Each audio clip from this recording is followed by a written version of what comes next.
26th July, Tuesday 30th July and Wednesday 31st July 2024. Madam Speaker, on behalf of the National Assembly of Zambia, warmly welcomed the visitor to the National Assembly.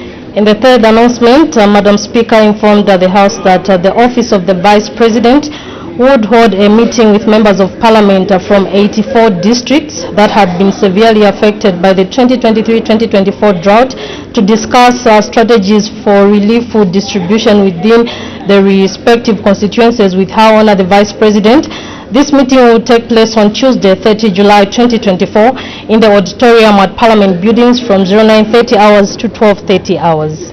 And in the fourth announcement, Mr. Second Deputy Speaker recognized the presence in the Speaker's Gallery of Mr. Alexander Ravets from Iraq, who was visiting the National Assembly of Zambia under the auspices of the Interparliamentary Union, IPU. Mr. Second Deputy Speaker, on behalf of the National Assembly of Zambia, warmly welcomed the visitor to the National Assembly. Those were the announcements that were made on Friday.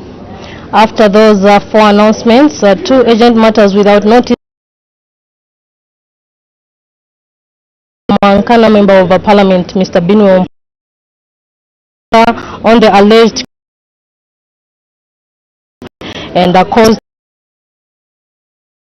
matter was inadmissible. And the second matter, Member of Parliament, and his subject matter was on the alleged abduction of 6 girls from Kabulonga Girls Secondary School. This matter was inadmissible. After those two matters without notice, the House went on to consider questions without notice during Her Honor the Vice President's question time. After that, the House considered questions for oral answer number 402 to 405 under Standing Order 80. And thereafter, the House went on to consider a motion that was moved by Mr. Wesley Kolala, who is Lufuvu Member of Parliament, urging that this House adopts a report of the Committee on National Economy, Trade and Labour Matters by the International Labour Organization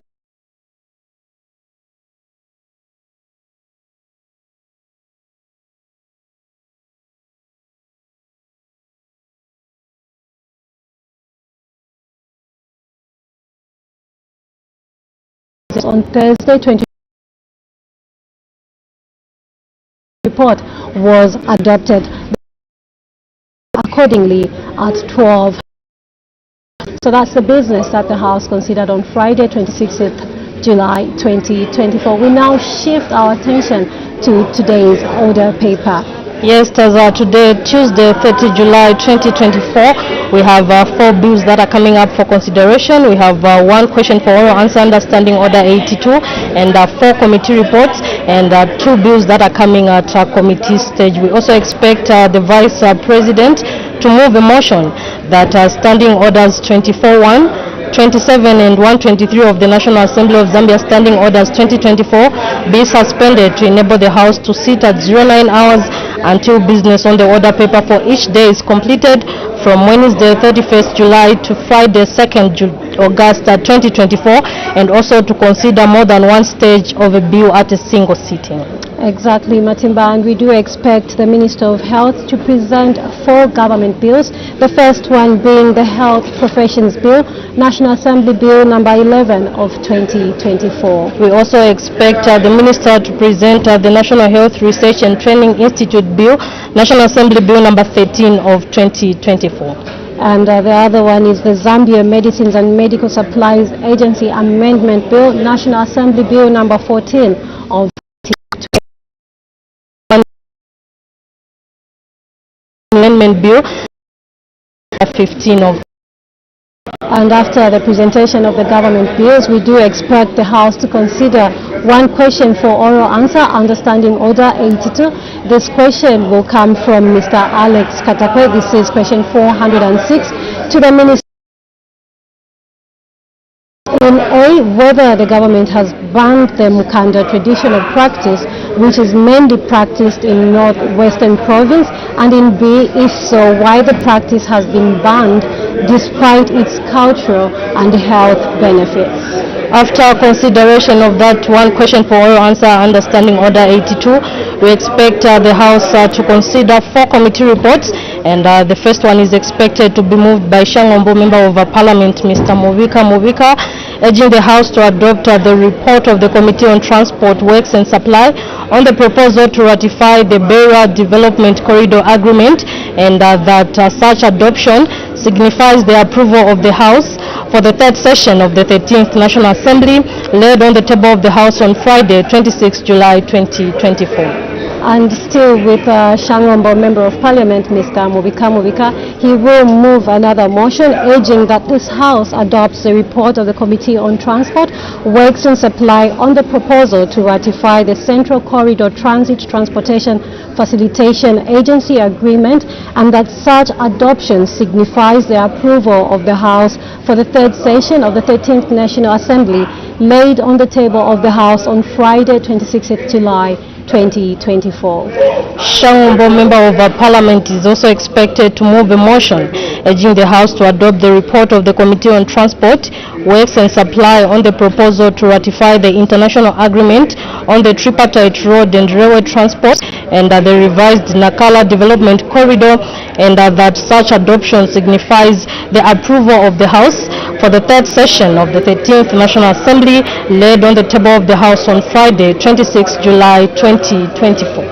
And we also expect Batera Member of Parliament, Mr. Miles Sampa, to move a motion urging that the House adopts the report of the Zambian delegation to the Pan-African Parliament for the 3rd ordinary session of the 60th Pan-African Parliament, held from 25th June to 6th July 2024 for the 3rd session of the 13th National Assembly, laid on the table of the House on Friday, 26th July 2024. We now take you to the floor of the House. As you can see, Madam Speaker's procession making its way. Good afternoon. Honourable Members of Parliament, Madam Speaker.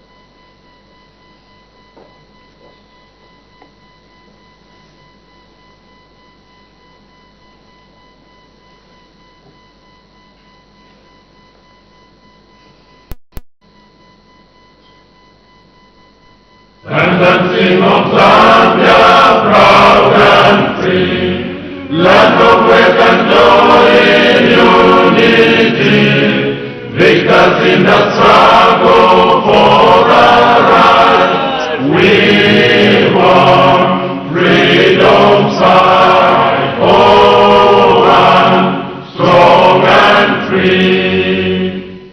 Africa is our own motherland, fashioned with the threads by those who blend. Let us all our people join as one, brothers under the sun, oh, one, strong and free. One land and one nation is our cry. Dignity and peace in Zambia's sky, like a noble eagle in its flight. Zambia, praise to thee, oh, one, strong and free. Praise be to God, praise be, bless our great Zambia, Zambia, Zambia. Remain we stand under the flag of our land. Zambia, praise to thee, oh, one, strong and free. Prayer. Almighty God, who in your infinite wisdom and providential goodness has appointed the offices of leaders and parliaments for the welfare of society and the just government of the people. We beseech you to consider with your abundant favor us, your servants, whom you have been pleased to call to the performance of such important responsibilities in this land. Let your blessing descend upon us here in Parliament assembled, and grant that we may, as in your presence, treat and consider all matters that shall come under our deliberation, in so just and faithful a manner as to promote your honor and glory, and to advance the peace, prosperity, and welfare of our country, and of those whose interests you have committed to our charge. Amen.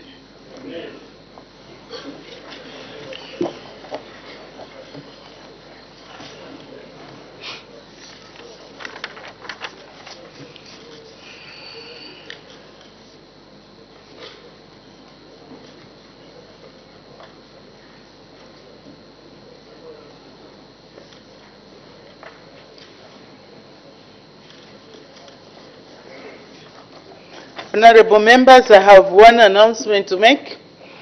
Honorable members, I wish to recognize the presence in the public gallery of pupils and teachers from New Start Christian Academy in Garden House, Lusaka District. On behalf of the National Assembly of Zambia, I warmly welcome our visitors in our midst. I thank you. You may take your seats.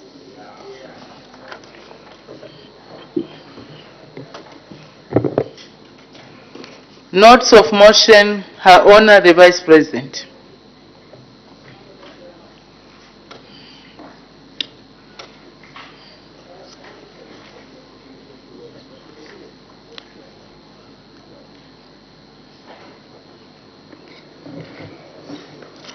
Madam Speaker, I beg to move that Standing Orders 24, Part 1, 27, and 123 of the National Assembly of Zambia Standing Orders 2024 be suspended to enable the House to sit at 09 hours until business on the order paper for each day is completed from Wednesday, 31st July to Friday, 2nd August 2024, and also to consider more than one stage of a bill at a single sitting.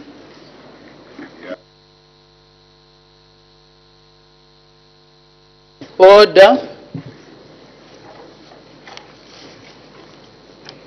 The question is that Standing Orders 24.1, 27, and 124 of the National Assembly of Zambia Standing Orders 2024 be suspended to enable the House to sit at 09 hours until business on the order paper for each day is completed from Wednesday, 31st July to Friday, 2nd August 2024, and also to consider more than one stage of a bill at a single sitting.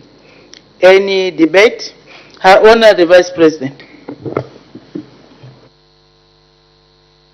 Madam Speaker, Standing Order 24.1 provides for the times of sitting of the House.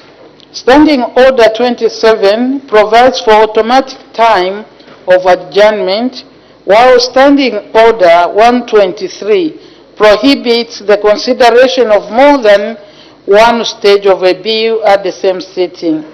This motion seeks to suspend these standing orders so that the House starts sitting at 09 hours and that all business on the order paper for each day is completed from Wednesday 31st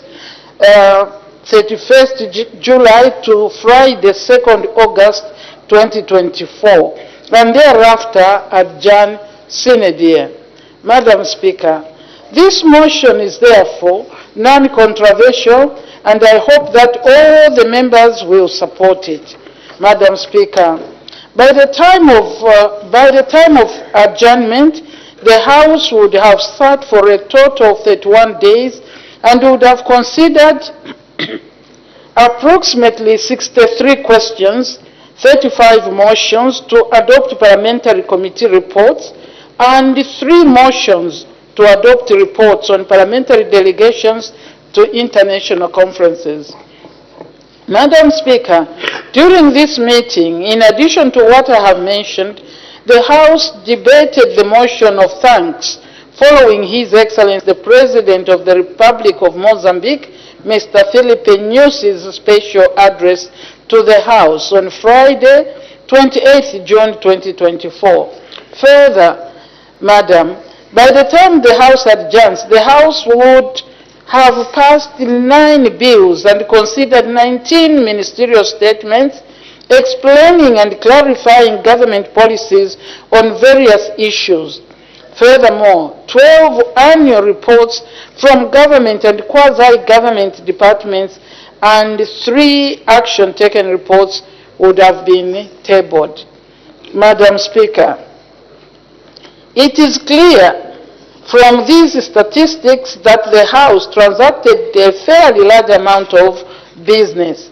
This is attributed to the commitment, dedication, and hard work of all honorable members of this august House.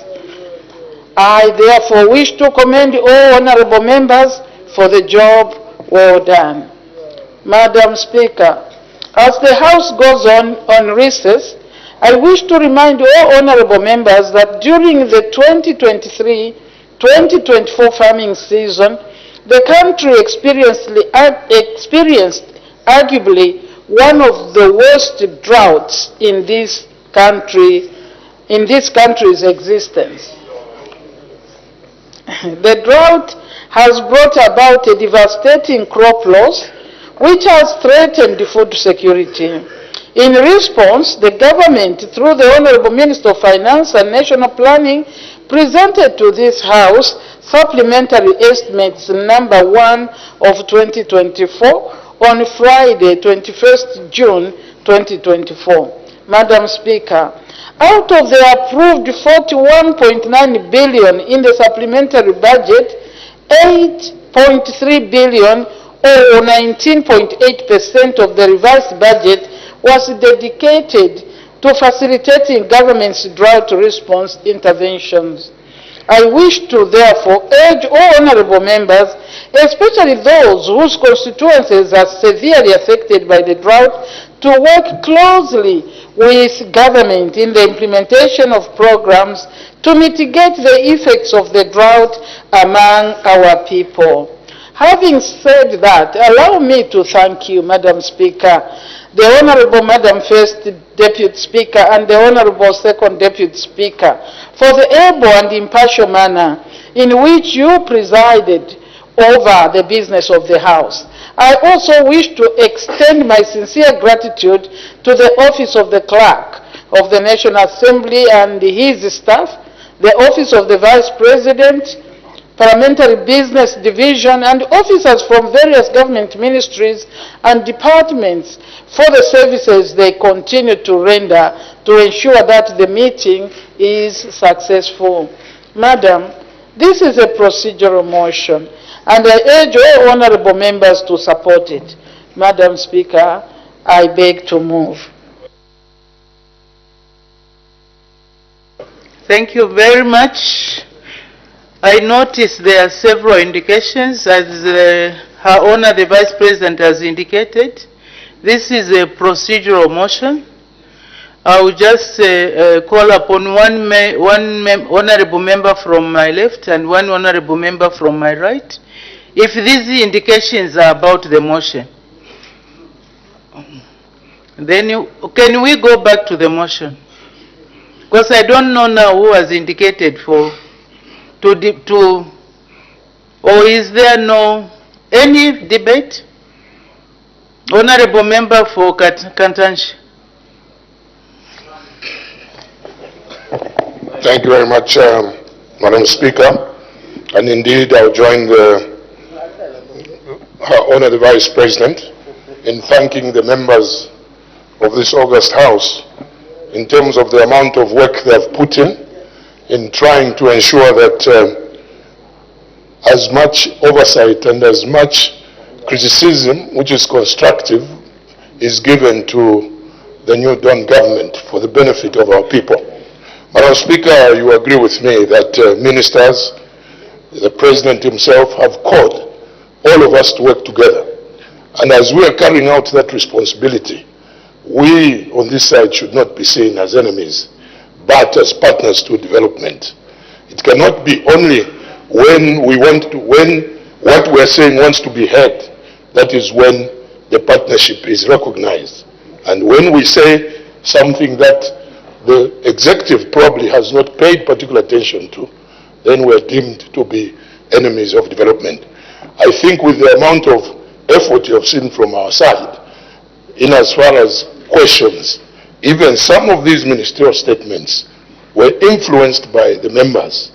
From your side, it's a clear indication that we mean business for the country. We might have our own leadership challenges, but Madam Speaker, also it's important that we recognize your effort. It has been a very, very difficult time for you to balance the act of not being accused of favoring the left, and also at the same time trying to maintain democracy and decorum in the House. So we thank you with your presiding officers. Maybe, Madam Speaker, just to end, yes, we do have a drought, and yes, the scale of our challenges are not new to us in this country. We have had droughts before, we have had exchange rate busts before, we have had unemployment rates escalating before, we have had the economy of this country on its knees before. But what has changed this country has been the vibrancy of the leadership at that time. The leaders at that time need to be ambitious. They need to ensure that they take center stage of development. We all know that when the new Dawn government succeeds, we all succeed. Because when we go in shops, when we are paying for services, there's nobody who's PF, there's nobody who's Economic Front, there's nobody who's UPND. We are all just one Zambia. So as we go back to our constituencies, Madam Speaker, I felt it wise that we do not only thank you for the hard work you have put in with your team, as well as what our colleagues are currently doing, but there is more that they can do. And there are opportunities for them to do it. We cannot have in this country 6,000 registered mines, only 600 are contributing to our tax base of this country. We cannot have a situation where the levels of unemployment are looking the way they're looking, when there is opportunity that this government, with the kind of goodwill they're enjoying from the international community, that we cannot have foreign direct investment flowing in this country. I think, Madam Speaker, as I end in supporting this non-controversial motion, I'm urging the executive, I'm urging the leader of government business, that we need a more energetic cabinet that is going to be responsive to the challenges that we're facing. And these challenges are not insurmountable.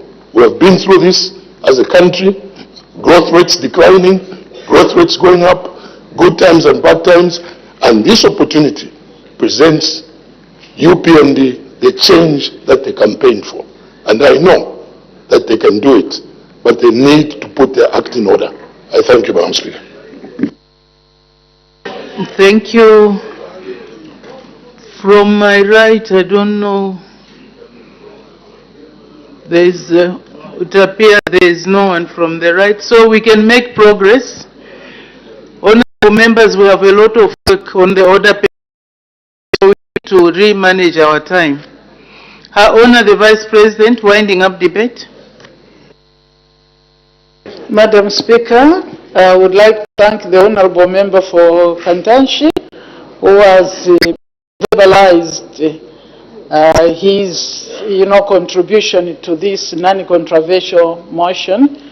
We do get that, but because it is non-controversial, we will, Madam Speaker, allow him to have the opinion. But I pray that he will also continue to see the effort and the vibrance of this government as we tackle issues that have beset our country. I also would like to thank the rest of the members who have silently supported this motion. Madam I thank you.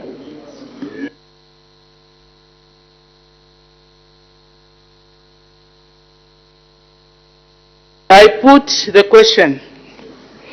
The question is that Standing Orders 24.1, 27, and 123 of the National Assembly of Zambia Standing Orders 2024 be suspended to enable the House to sit at 9 hours until business on the order paper for each day is completed, from Wednesday, 31st July to Friday, 2nd August 2024, and also to consider more than one stage of a bill at a single sitting.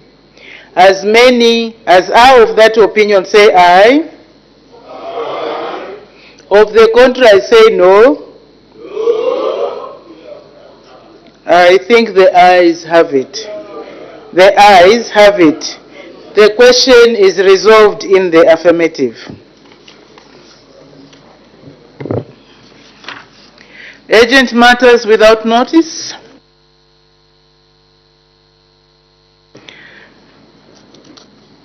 Honorable Member for Kafue. Thank you, Madam Speaker. Madam Speaker, as you may be aware, the land agency for Kafue Town Council was revoked nearly 3 weeks ago. I wanted to find out from government how far they have gone with the investigations that we were told they will institute into the matter, and when they are likely to come back to the public to share the findings.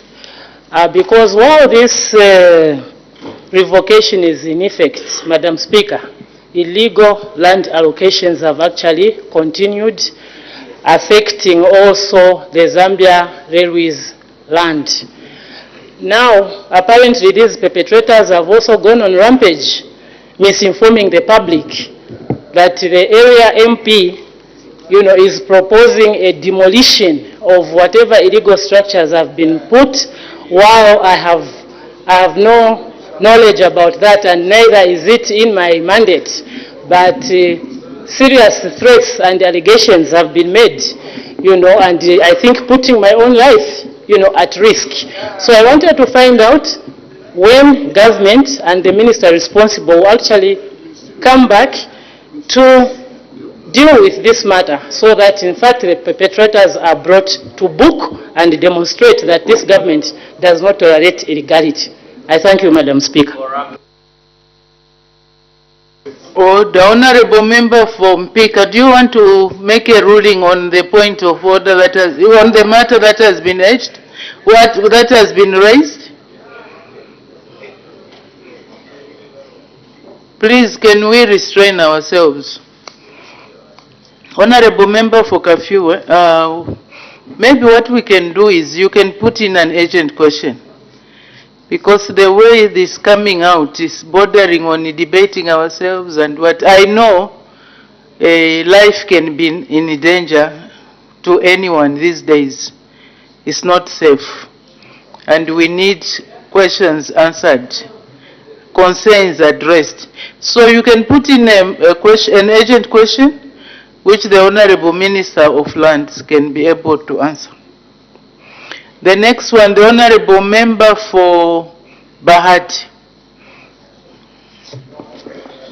Thank you so much, Madam Speaker. Madam Speaker, my matter is directed at the Minister of Health, who's actually just here consulting his colleague. Madam Speaker,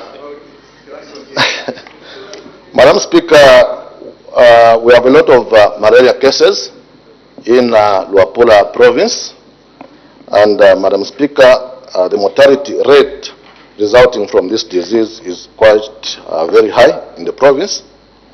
Madam Speaker, scientists, after so many years of research, have now come up with a second generation vaccine, which they are calling as the R21 Matrix. Madam Speaker, this vaccine is already on the continent of Africa, and some countries like Cameroon, Burkina Faso, and Ivory Coast have actually started the routine immunization for under 5 children. Madam Speaker, is the Minister, Madam Speaker, in order to remain silent on this new discovery? Is the Minister, Madam Speaker, in order to remain silent without informing this August House on whether his ministry is going to start administering this new vaccine in this country? Madam Speaker, with your indulgence, I know that we have a new minister in the Ministry of Health, and Madam Speaker, everyone is hopeful that the new minister is going to bring about sanity. Order, honorable member, you have only 2 minutes to raise your matter of urgent matter without notice. Thank you, Madam Don't Speaker. start debating other honorable members. Thank you, Madam Speaker. I'm sorry that there's been so much incompetence in this new ministry, and we're hoping that there'll be sanity in the ministry now. Thank you, Madam Speaker. I seek your indulgence. Thank you. May the honorable member for Bahati put in a question. The honorable member for Luena. Thank you very much. That's a normal question, honorable member. The honorable member for Luena. Thank you very much, Madam Speaker, for the opportunity to raise this matter of urgent public importance. Madam Speaker, the nation has in the recent past weeks and maybe months been treated to a situation that has caused a lot of trepidation. Madam Speaker, reports come out every day that an individual in one family has in the past gifted his children, members of his family, hundreds and hundreds of properties, Madam Speaker, millions and millions, Madam Speaker, in gifts. And Madam Speaker,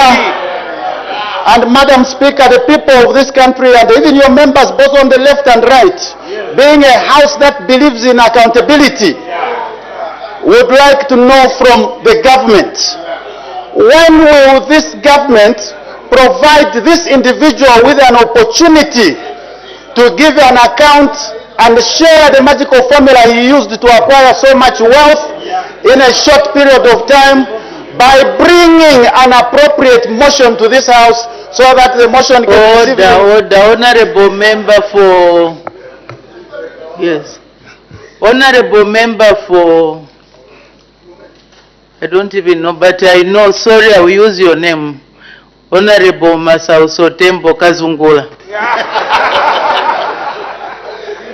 You rarely speak, but the first one to talk, to debate while you are seated. It's not acceptable, honorable member. Otherwise, I will call on you to debate so that we listen to your voice.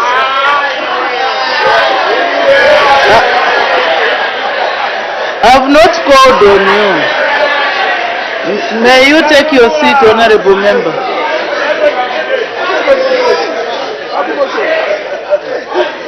Maybe we should run that video which does the rounds. I will send the video to the honorable member just to remind him about the way he debates. May the honorable member for Luena continue. Thank you, Madam Speaker. So, Madam Speaker, the matter that the people of Luena are directing to the leader of government business in this house, is, when will the government bring an appropriate motion to this house so that this house can provide an opportunity for that former leader to explain to the nation how he acquired massive wealth within such a short period of time to be able to gift members of his family and children billions and billions worth of properties. Thank you, Madam Speaker, for the opportunity.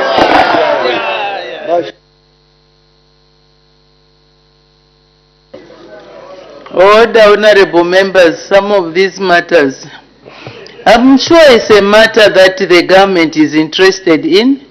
The person also who is being referred to is a matter that is well known to him. I'm sure at the appropriate time, when the government is ready, they would take the necessary steps if there will be need for that. But if you want answers to your specific issues that we have raised, maybe you can put in an ordinary question. Then maybe the government by that time would have some answers on how they want to proceed. Otherwise, we don't want to preempt investigations by us being the agitators of things that we are not sure what evidence has been gathered and how far the matter has gone. That will be my ruling on the matter. So let's make progress. Honorable members, as I indicated, I'm sure you have had sight of the order paper. And on the order paper, we have 4 motions. And we have bills, we have committee stage. We don't have much time, so we'll be managing time as we go along. And I will depend on the leaders from both sides to indicate which members they would want to debate on a particular issue so that we make progress. Otherwise, if we are running out of time, I'll be asking honorable members to only debate for 4 minutes so that we go through our business. So we go to presentation of government bills. The Honorable Minister of Health.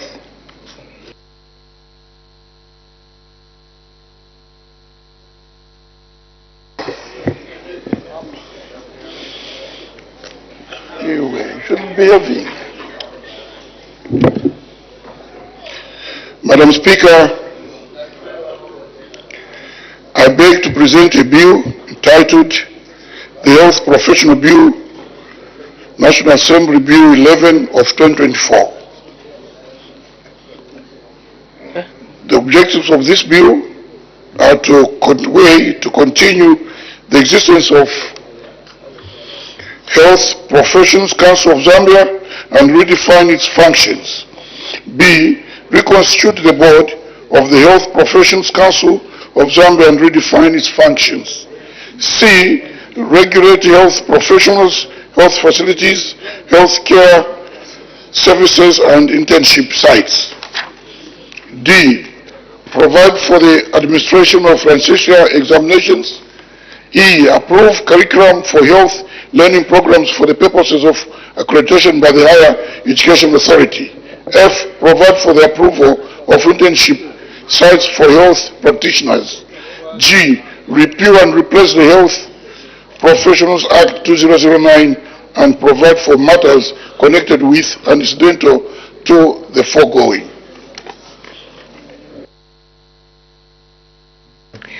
Let the bill be read the first time.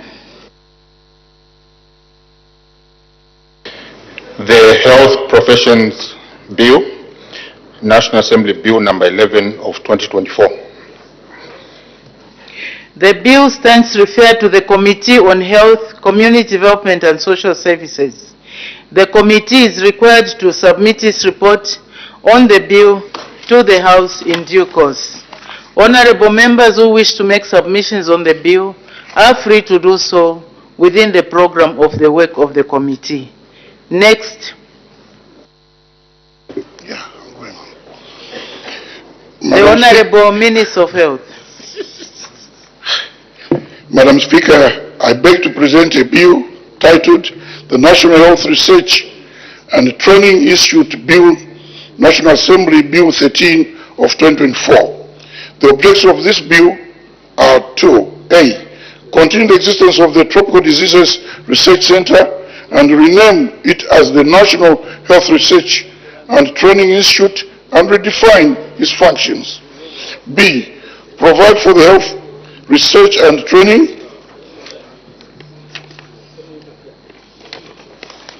C, provide for the establishment of the National Health Research Laboratory. D, provide for research in indigenous knowledge and traditional, complementary and alternative medicines.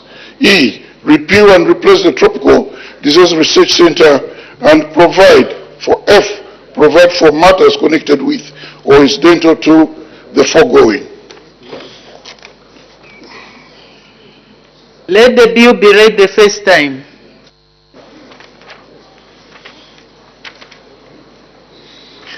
The National Health Research and Training Institute Bill, National Assembly Bill number 13 of 2024.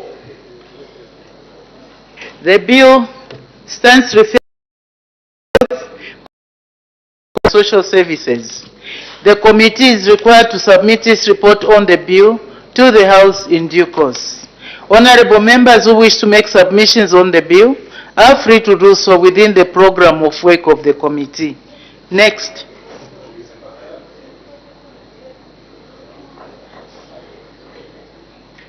The Honorable Minister of Health. Madam Speaker, I beg to present a bill titled the Zambia Medicines and Medical Supplies Agency Amendment Bill, National Assembly Bill number 14 of 2024. The object of this bill is to amend the Zambia Medicines and Medical Supplies Agency Act 2019 so as to A. redefine medical supplies, B. provide for emergency procurement, storage and distribution of medicines and medical supplies, and C. provide for matters connected with or incidental to the foregoing. Let the bill be read the first time. The Zambia Medicines and Medical Supplies Agency Amendment Bill, National Assembly Bill number 14 of 2024. The bill stands referred to the Committee on Health, Community Development and Social Services. The committee is required to submit its report on the bill to the House in due course. Honorable members who wish to make submissions on the bill are free to do so within the program of work of the committee. Next, the Honorable Minister of Health. Madam Speaker, I beg to present a bill titled the Zambia National Public Health Institute Amendment Bill, National Assembly Bill 15 of 2024. The object of this bill is to amend the Zambia National Public Health Institute Act 2020 so as to revise the functions of the institute. Let the bill be read the first time. The Zambia National Public Health Institute Amendment Bill, National Assembly Bill number 15 of 2024. The bill stands referred to the Committee on Health, Community Development and Social Services. The committee is required to submit its report on the bill to the House in due course. Honorable members who wish to make submissions on the bill are free to do so within the program of work of the committee. Question for oral answer under Standing Order 82. The Honorable Member for Solwezi East.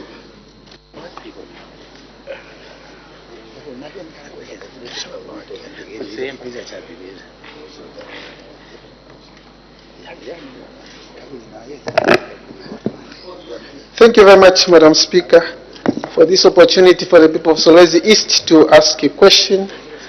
406. Thank you. The Honorable Minister of Local Government and Rural Development. Thank you very much, Madam Speaker, and to thank the Honorable Member of Parliament for Solwezi East, Ms. Dr. Katakwe, who is asking the Minister of Local Government and Rural Development at A, whether the government has banned the Mukanda traditional practice, which is mainly practiced in the northwestern province. And at B, he wishes to know that if so, why has the ban been despite its cultural and health benefits? Our response. Madam Speaker, the government has not banned the Mukanda traditional practice. The Mukanda traditional practice is recognized as part of the intangible cultural heritage of this country, our Zambia. When practiced within the appropriate traditional structures and sanitary conditions, the Mukanda has both cultural and also health benefits. As stated at A above, Madam Speaker, the practice has not been banned, and therefore B falls away. Thank you. Supplementary questions. The Honorable Member for Solwezi East.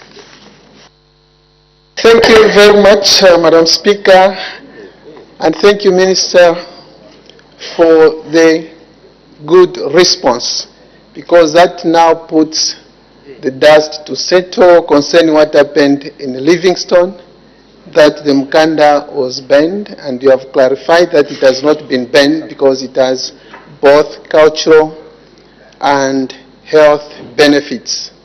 Madam Speaker, Minister, what message then do you have for the people in Livingstone, especially that we had children being forced into the camps for as long as 6 weeks, especially those who were in school, and after that we saw the PS gender actually rebuking that kind of practice, and that we have banned this. What message do you have for the people of Livingstone and those who practice that? Thank you.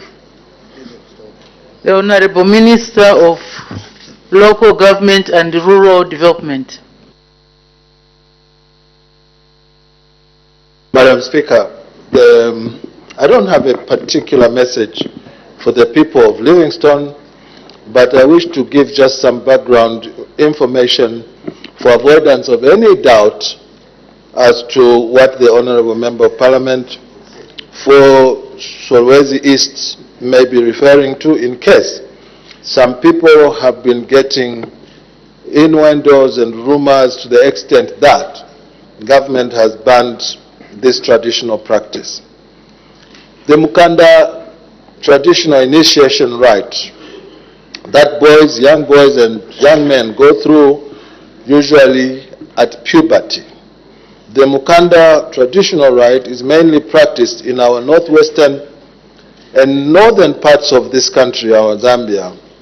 It has an educational function transmitting practical survival skills as well as knowledge about nature, sexuality, religious beliefs, and also values of the community. In former times, Madam Speaker, in the said town of Livingstone, where I grew up, having grown up in an area in the neighborhood of Dambwa, is Kashitu compound, where there was a Mukanda camp, and it has been there for time immemorial in Livingstone. The Lundas, the Luvales, the Chokwes, the Mbunda people have always practiced this particular tradition without any detriment to other tribal groupings that live among them. Unfortunately, Madam Speaker, this year around, there was some little bit of a zealousness on the part of a particular group of people in this bracket who started capturing children against their will to take them inside initiation.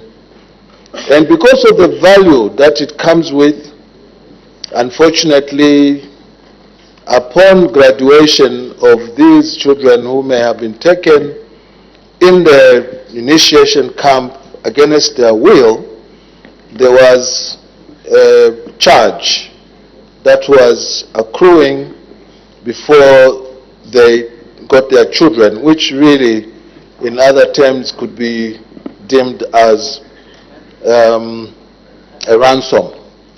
Inasmuch as government recognizes the cultural and health benefits of the practice, it is important to ensure that it is done within the appropriate traditional structures and sanitary conditions. In the cases where the practice poses a health or social risk, which is the case at this point in time, to the boys' children, government has a responsibility to intervene under the provisions of the Children's Code Act number 22. The Children's Code Act number 22 in section 17 does entitle children to protection from the maltreatment, and any other form of exploitation, including abduction, by any person. Section 18 also prohibits subjecting a child to cultural rites and religious or even traditional practices that are likely to negatively affect the child's life, health, social welfare, self-esteem, dignity, and also physical or psychological development. In the case of what happened in Livingstone, government had to come in to regularize the existence of this cultural practice, and there has been an inquiry, Madam Speaker, whose report I have here that speaks to the facts of what happened in Livingstone. Going forward, I would like to encourage our people from Northwestern Province who are living in other regions of this country to practice some self-restraint from taking into initiation children against their will or against their cultural practices. I'm saying this very with a slight caution, Madam Speaker, for fear of dropping again what I call my matrimonial settings and ratings, because my children, my 3 children, are also coming from this group of people whose culture and practice is very rich. And I can confirm to you that my 2 boys went through this particular ritual, but obviously we were done under willing evolution. I thank you. Thank you very much. The Honorable Member for Kasenengwa. Madam Speaker, thank you very much for this opportunity, and I would like to thank the Minister of Local Government for that detailed response to the question that was asked. However, Madam Speaker, I wish to find out from the Minister of Local Government, having said that Mukanda is not banned for as long as it is done under good health environment and so on, I want to find out from the Minister of Local Government whether going forward government will produce a document that will outline the healthy standards that will be recommended for Mukanda to be done, and also one which will talk about children's rights, so that going forward, even the traditional setup will know the do's and the don'ts, because I know that from time immemorial, Mukanda has been practiced without any intervention from government or whatsoever. Now, going forward and looking at what happened in Livingstone, is government going to come up with a document that will try to regularize or regulate how Mukanda is supposed to be carried out? I thank you, Madam Speaker. Thank you. The Honorable Minister of Local Government and Rural Development. Madam Speaker, let me first thank the MP for that very important question, especially the way he's gesticulating, using the palm, showing symbols of other political parties. I thank him most sincerely for that. It is the way to go. Madam Speaker, we don't intend to produce any document because this was a one-off event, and from the response of the question that the maiden question from the Honorable Member of Parliament for Solwezi East, I have indicated that the Mukanda ceremony, where the young boys normally referred to as Kandanji, are taken into initiation, has been there for time immemorial. It has been there practiced by the people of Northwestern Province and parts of Northern Province for time immemorial. Therefore, there has been no contention whatsoever about the sanitary conditions under which boys and girls go for circumcision. Sorry, not girls, boys go for circumcision. The only point of departure, Madam Speaker, in the case of Livingstone, was that, as I stated earlier, there was some overzealousness on the part of the cultural owners, where they just wantonly captured anybody who passed near the camp. Even you, honorable member, if you found yourself near there, they would have captured you, and by now you'd have been a different man, a new man. You'd have been a Kandanji. Therefore, the message really is that we are not intending to produce any secular, but we have since harmonized that the issue of the sanitary conditions has not been such a big issue in this particular case that has occasioned this question, but the issue of social rights, where children had been taken away against their will for a number of weeks, in which cases it even occasioned them to miss school, and then the final issue of departure was that they were charged money. It became a commercial enterprise for those who were running it, from a region of 500 to 1,500 kwacha, depending on what syllabus the children went through in that same camp. So we don't intend to do any blueprint around how the Mukanda should operate, because we have never had any challenge on conditions under which they have been operating in the past. Thank you very much. In view of the volume of work that we have, I will be very reluctant to allow points of order unless it's very, very compelling. Honorable Member for Rwena, what's your point of order? Madam Speaker, thank you very much. Madam Speaker, my point of order is on Honorable Member for Solwezi East.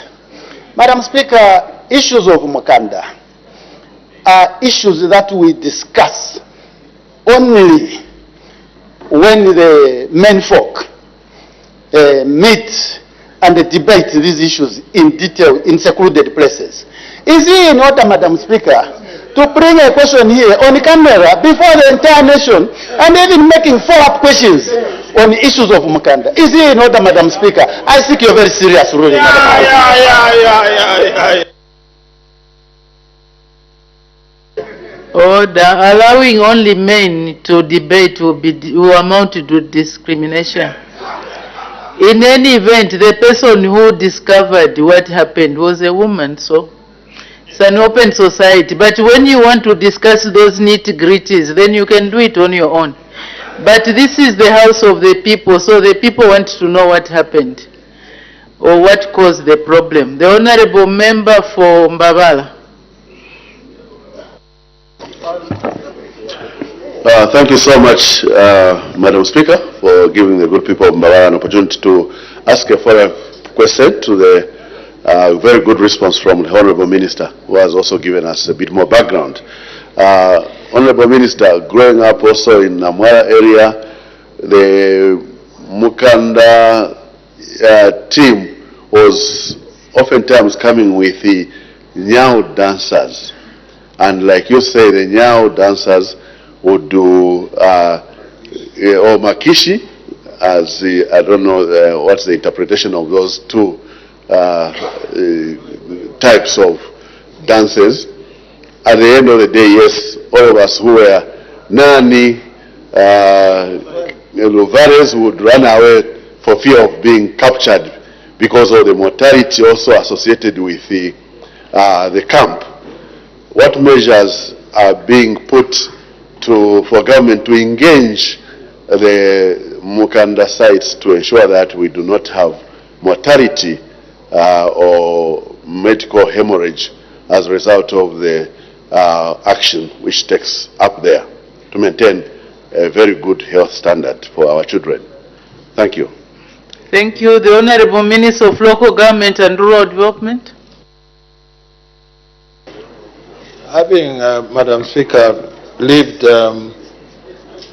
in Livingston myself, where this practice is common, and having been associated with a family by virtue of marriage from that area, in my 34-year-old marriage, I have not heard about any mortality arising from the operation of circumcision being done in Mukanda. I have not heard of that.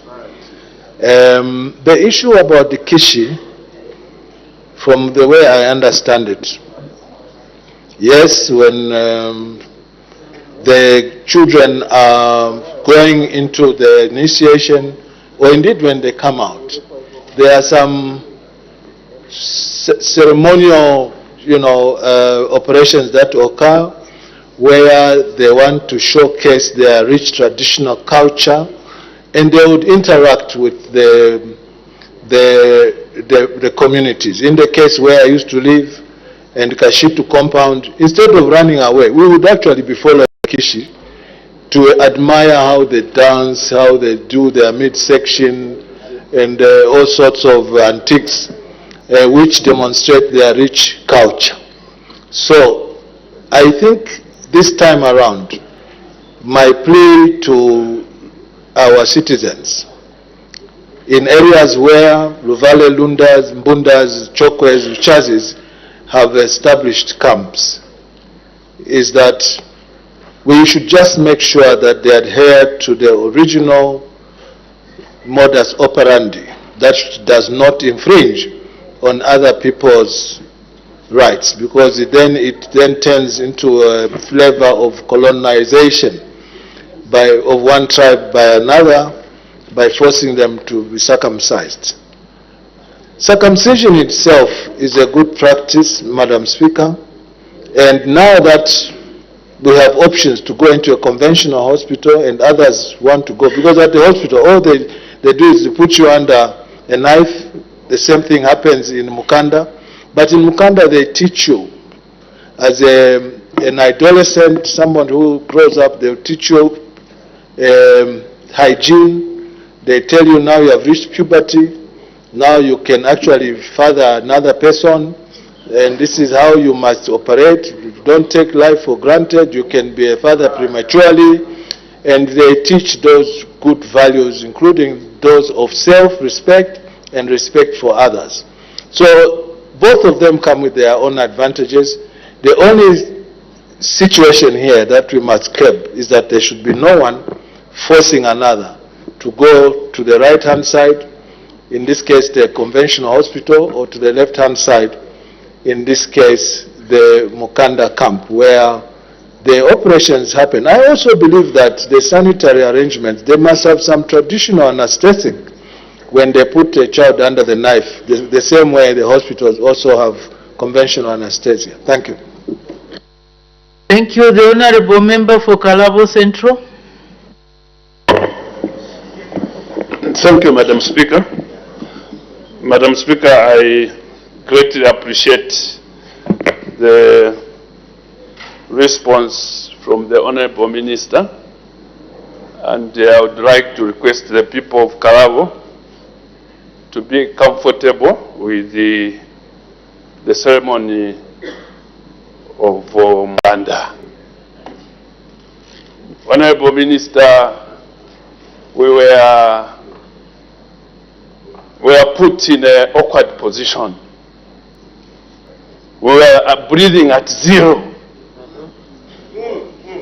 because where we come from, Mukanda is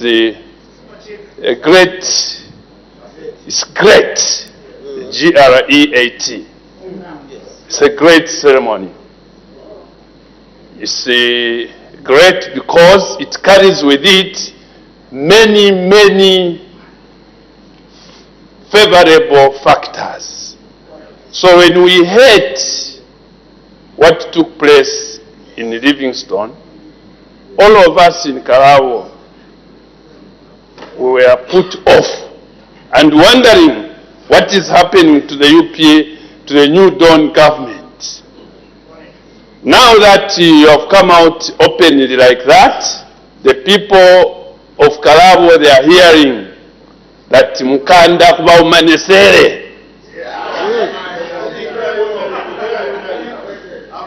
Mukanda kuba ushoke.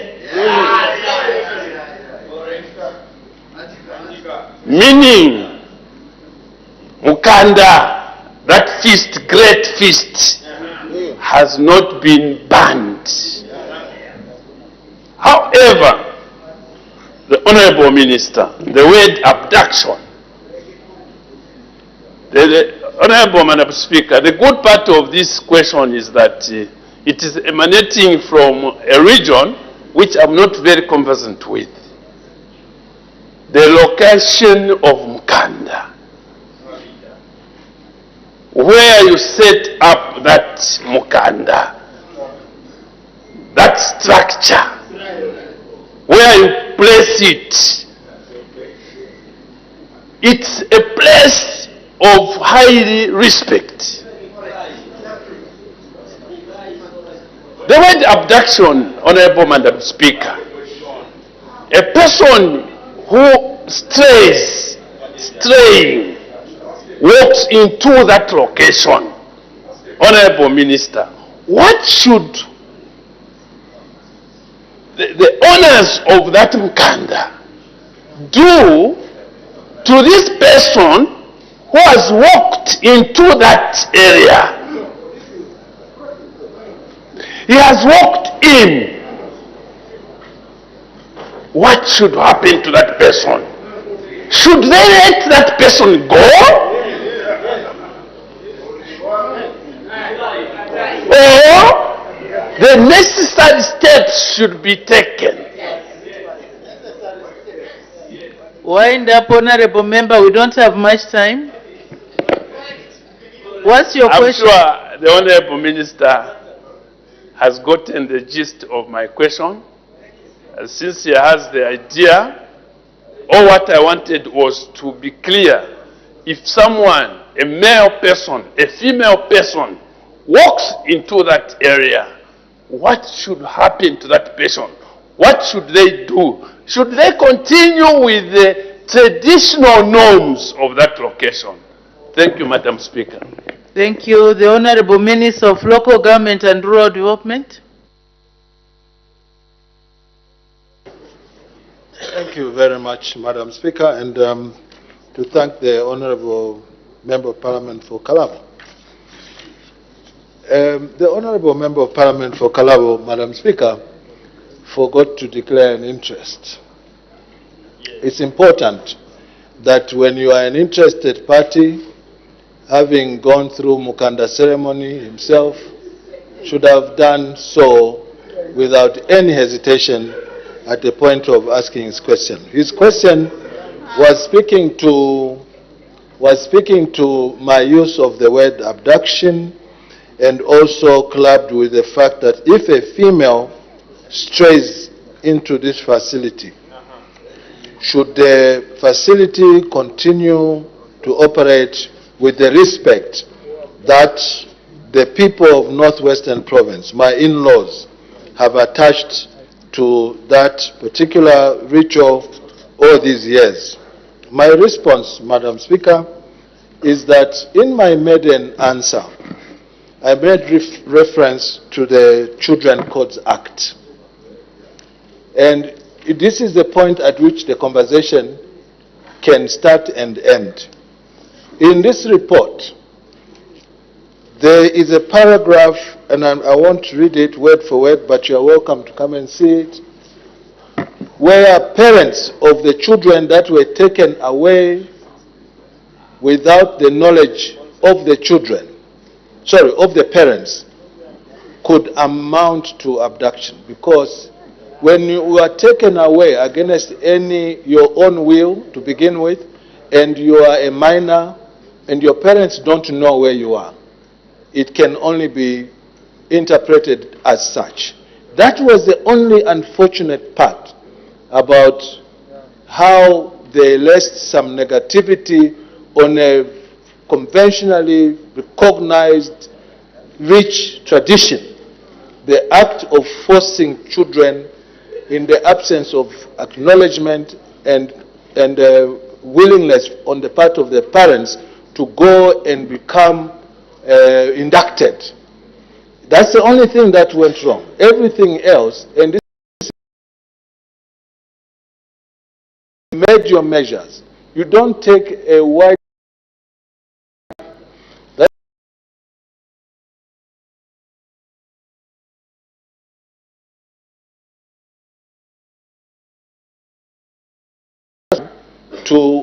vet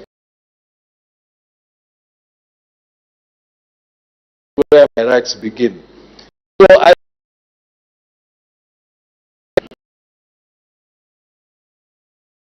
to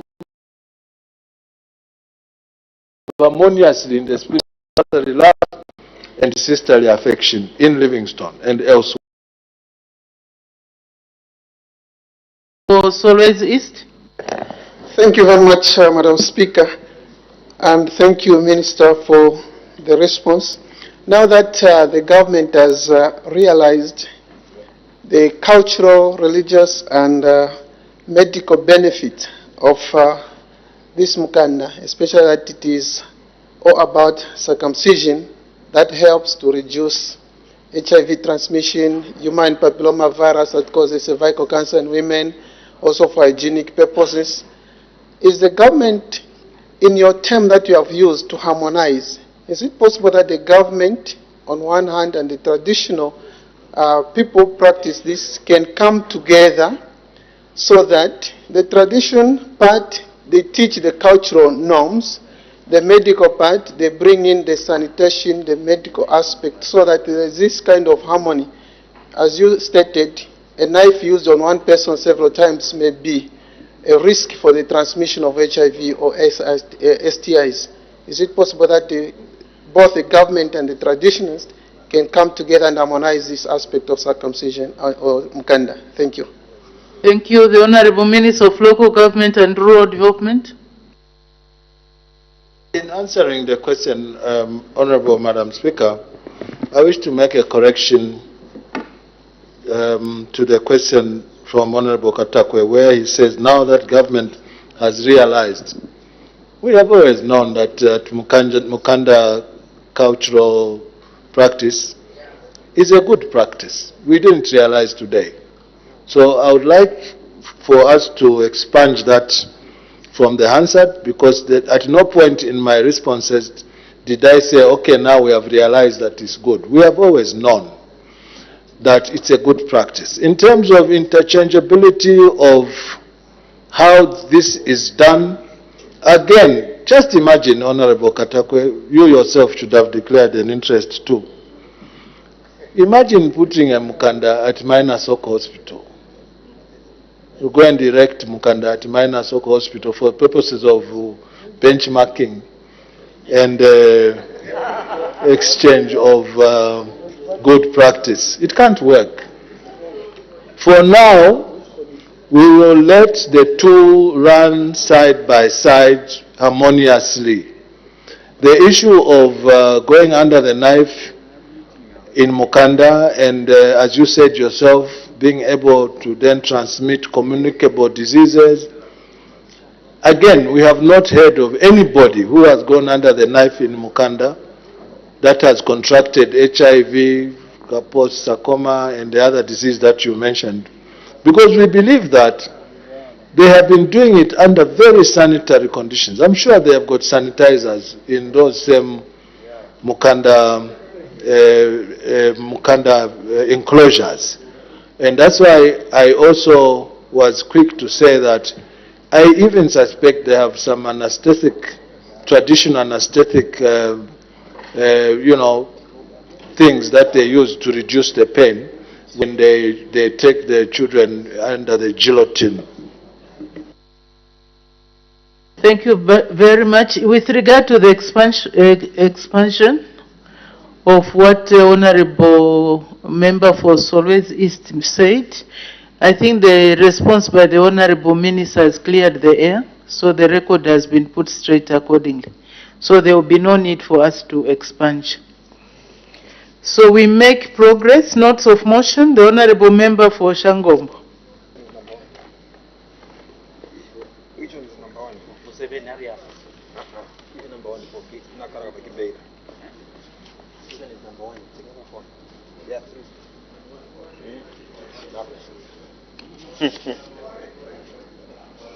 Beira.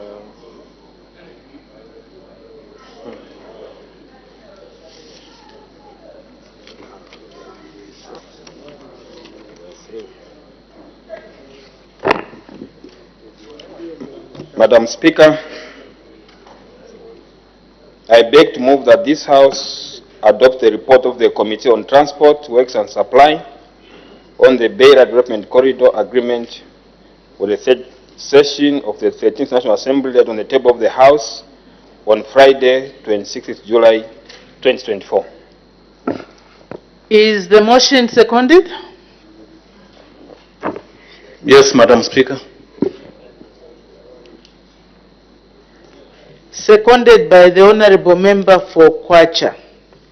The question is that this House adopts the report of the Committee on Transport, Works and Supply on the proposal to ratify the Beira Development Corridor Agreement, and that such adoption signifies the approval of the House for the third session of the 13th National Assembly laid on the table of the House on Friday, 26 July 2024. Any debate? The Honorable Member for Shangombo. Thank you, Madam Speaker. Madam Speaker, in accordance with Standing Order 207F of the National Assembly of Zambia Standing Orders 2024, the committee considered the Beira Development Corridor Agreement.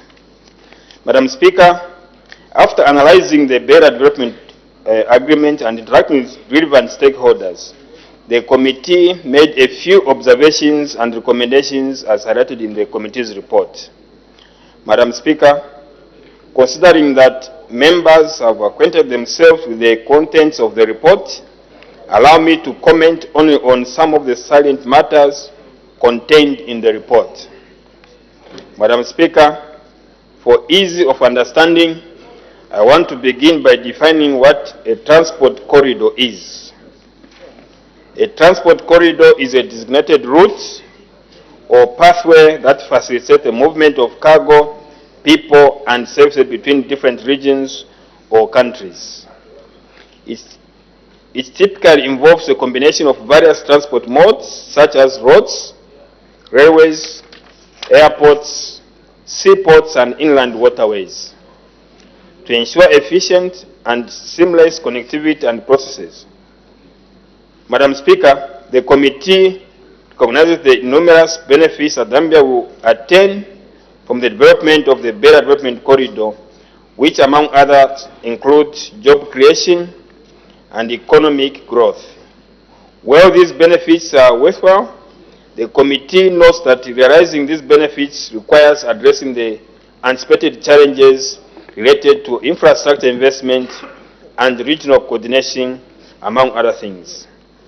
Madam Speaker, the committee observes with concern that Article 11 of the Beira Agreement provides that respective countries in the agreement may subject to their domestic laws when determining a finance mechanism to use when financing a specific activity.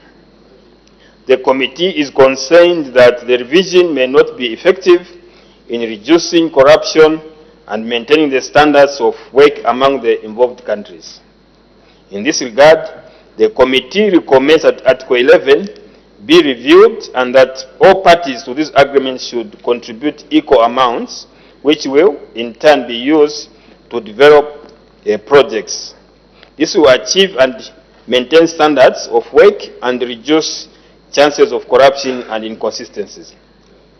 Madam Speaker, the committee further observed that Article 13 of the agreement states that disputes between parties on the interpretation of or implementation of the agreement are to be settled amicably through consultation or negotiation between the parties. The committee finds this provision insufficient and therefore recommends that the arbitration should be included as a means of settling disputes that may arise. Madam Speaker, allow me to conclude by stating that the committee supports the ratification of this agreement because it is not in conflict with any of Zambia's existing legislation and will provide the country with economic growth and regional integration with its neighboring countries. As I end, allow me to pay tribute to the witnesses who interacted with the committee for the valuable insights that they provided. Gratitude also goes to you, Madam Speaker, and the support rendered to the committee throughout its deliberations. Madam Speaker, I beg to move. Thank you. Does the seconder wish to speak now or later?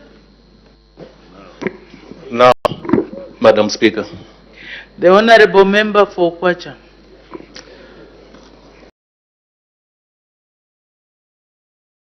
Madam Speaker, I rise to second the motion that was raised or moved by the chairperson of the committee.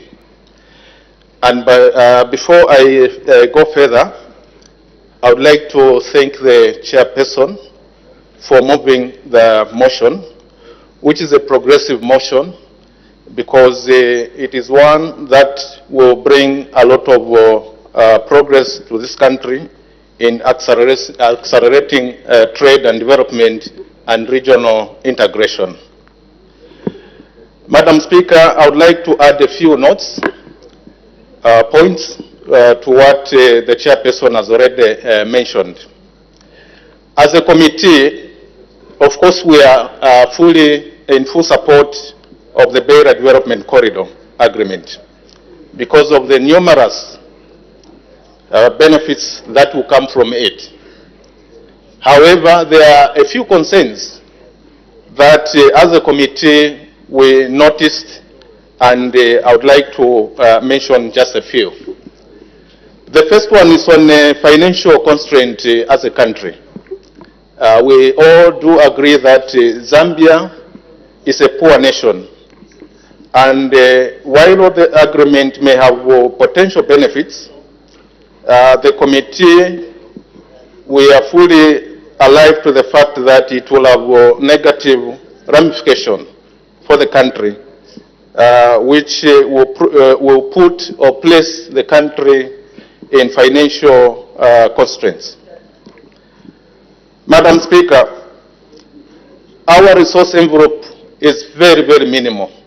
And as we are looking at this development, we definitely are going to see a lot of developments that will require resources. And for these resources, the government should come up with a budgetary allocations that should go towards this development corridor. And so we recommend that there must be need to ensure that required capital costs are adequately budgeted for. And in this case, there is need for the relevant ministry to put budget allocation to cater specifically for the Beira Development Corridor. Second thing, Madam Speaker, which might be looked at as a constraint is on the infrastructure development as well as maintenance. You agree with me, Madam Speaker, that we have a tattered infrastructure, especially on the roads as well as rail. And for us to adequately compete favorably with most of the countries that are along this corridor, we need to maintain the infrastructure, especially on roads. This development will bring a lot of increased trade, and we shall see increased cargo, which will be passing through these infrastructures. But as we speak, we don't see a good road network along this corridor. And therefore, it is the committee's view that the road infrastructure, as well as the rail infrastructure, is actually improved so that we can compete favorably with the member countries which are along this corridor. That is very, very important. There is also need for effective management and allocation of resources in the face of physical constraint.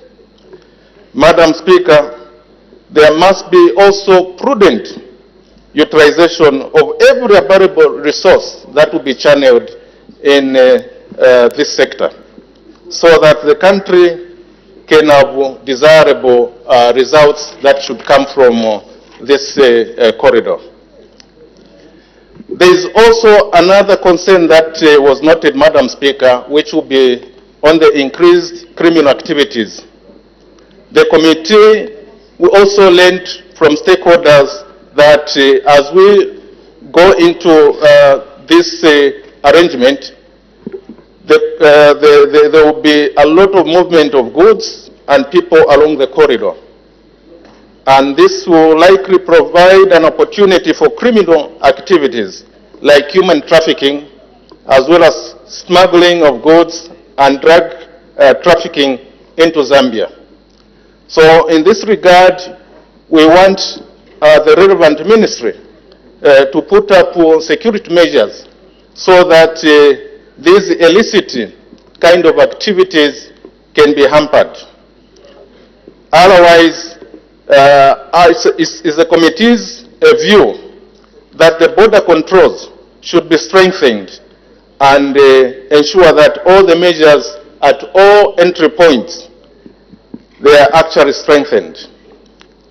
On the other hand, Madam Speaker, we also had positive strides which we noticed this corridor will actually bring.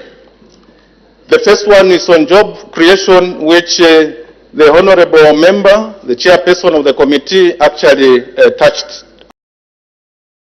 But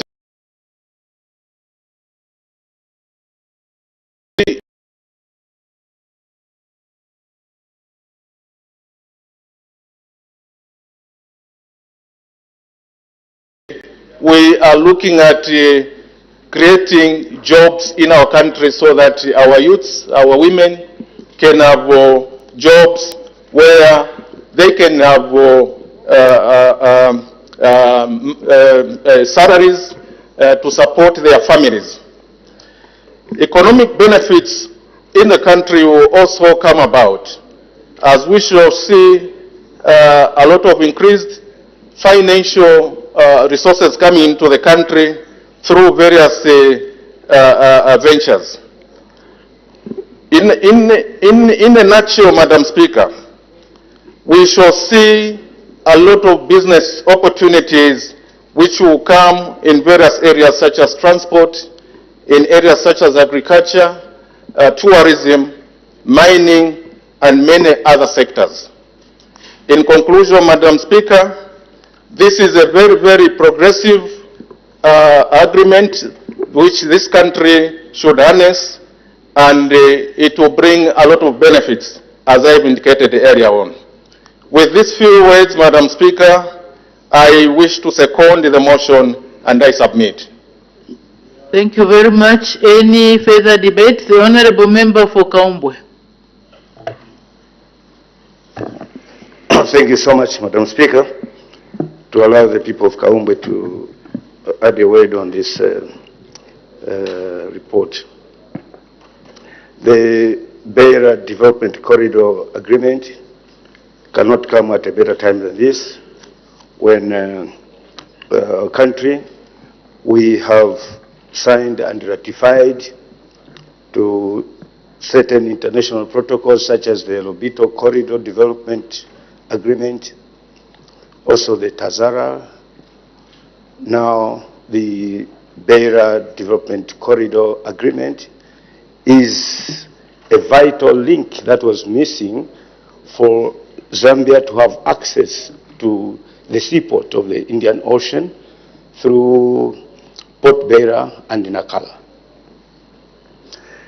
The cost benefits, the benefits definitely outweigh the costs. I have read the report. Your report, Madam Speaker, is talking of the concerns such as the financial strain on our economy, the infrastructure, maintenance of infrastructure along the corridor, but the benefits would entail that there will be increased investment along the corridors, because these corridors, this transport corridor, it is actually an intermodal transport corridor that envisages logistics infrastructures. Logistics infrastructure, talking about one-stop border shops, one-stop border posts, as well as the warehouses on border posts. And then, so when we talk of the Beira Development Corridor, it benefits Zambia through the corridor is passing through the northwestern province, and it would link the Lobito corridor, which is basically the Lobito Railway, which is implementation of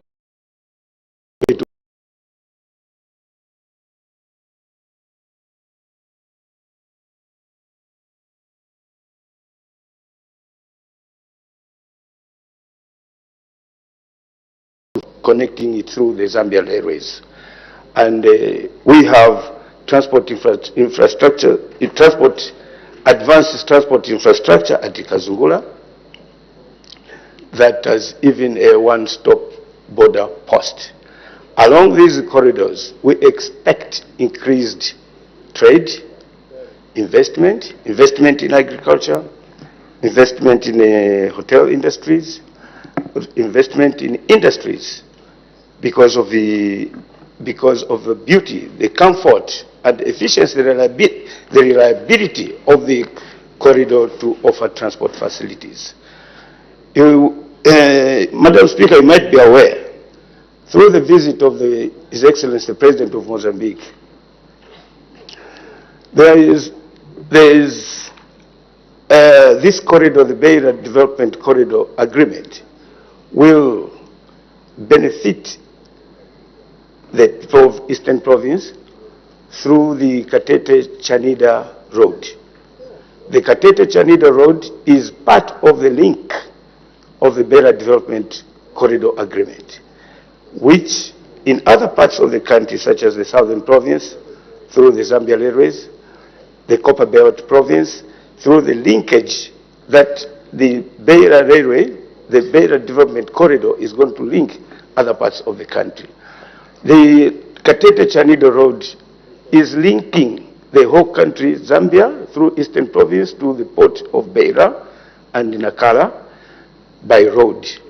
And the road, I believe, right now is under a consideration for rehabilitation.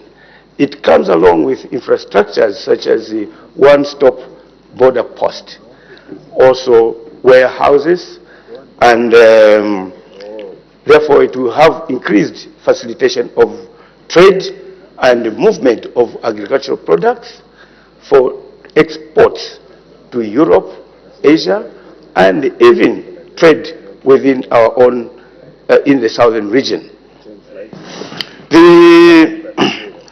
The concerns raised by the stakeholders and the concerns raised by the stakeholders, such as increased criminal activities because of the increased movement of people and goods along the corridor.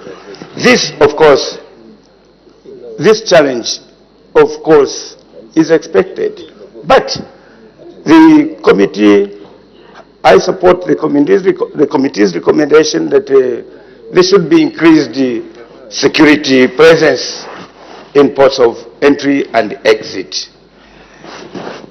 This world is an open world now.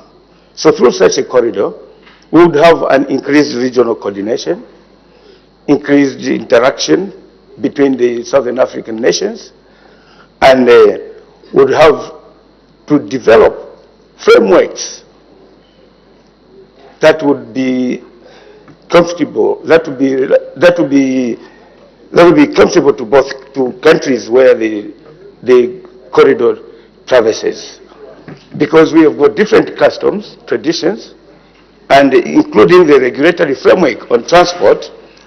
So through the Beira Development Corridor Agreement, it will form a platform that we harmonize these regulatory frameworks that should be comfortable, that will be reliable, and beneficial to member states.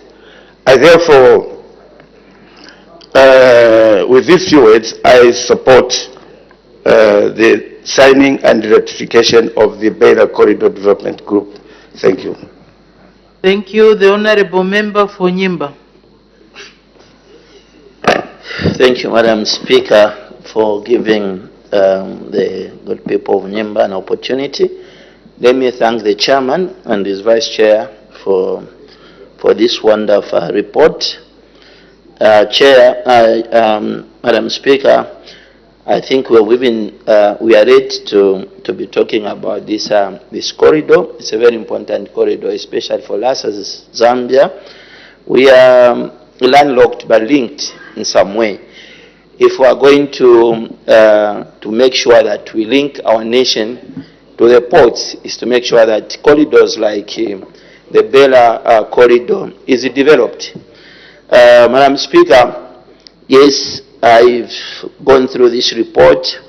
The fears from those who came to submit about Zambia incurring extra cost because Zambia has got no resources. Practically, Madam Speaker, Zambia is not poor, as the Vice Chairman or the second I said, we have enough resources, Madam Speaker. And if we develop this corridor, this is a corridor which will pay for itself. This is a corridor which, whichever infrastructure we are going to develop, this corridor is able to triple the income for this country from that corridor.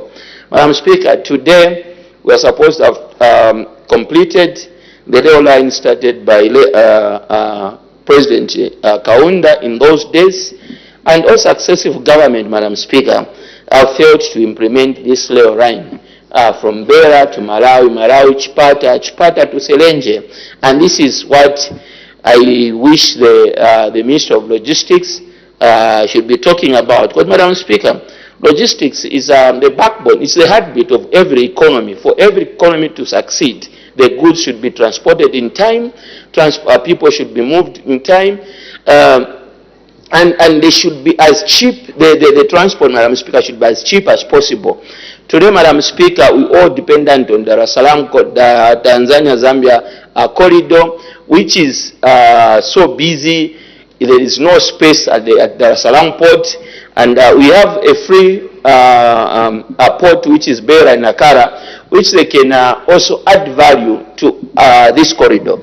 So my wish to the Minister, because, Madam Speaker, this touches in a lot of ministries, for it to succeed. The Minister of Infrastructure, he should, Madam Speaker, as of today, be telling us how far the Katete-Chanida border, road, where it has reached, because they signed the PP, and as from Eastern Province, you can't see anything. And this is the thing which will add up to this corridor. Madam Speaker, the Congolese today, they may wish to transport goods from Beira to DRC by developing a short route from Katete to Mbara, to Mbara, to Chinsari into Mwenda into DRC. And this is the same corridor. And you can imagine how many tolls we are going to have there and how much money we are going to make in this corridor. So this is what we need as a country. The investment, Madam Speaker, on this corridor is an investment which is going to help all of us. It's going to help this nation. Madam Speaker, today we are talking of copper being produced in the northwestern province, and it's only going to Namibia. By the way, exporting through Beira to be so shorter than using the Namibian port. So this is a corridor we all need to support as a country. This is a corridor we all need to make sure that we put all efforts to it. Now, Madam Speaker, even as we are signing this corridor, how is the infrastructure on the Zambian side? Are we matching up with our colleagues on the other sides? These are the issues we should be talking about, and this is what we should be looking at. Today, Madam Speaker, the major ports, entries, it's only Chilundu, which is well developed, and Chilundu, Madam Speaker, is one of the busiest corridors, because so busy, we have caused criminality at the border. Some of the goods, Madam Speaker, ZRI have to mount roadblocks within. This is less than 200 kilometers from Lusaka, but you find that ZRI is there always to see to it that every container which passes is paid for.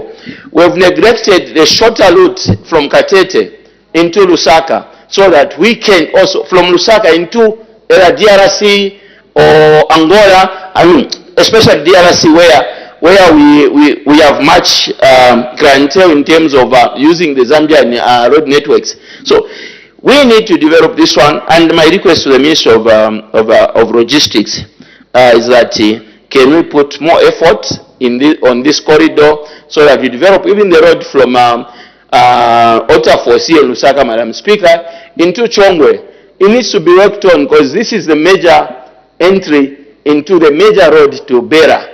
A failure to that, Madam Speaker, then we are not doing justice to ourselves, we are not doing justice to this country.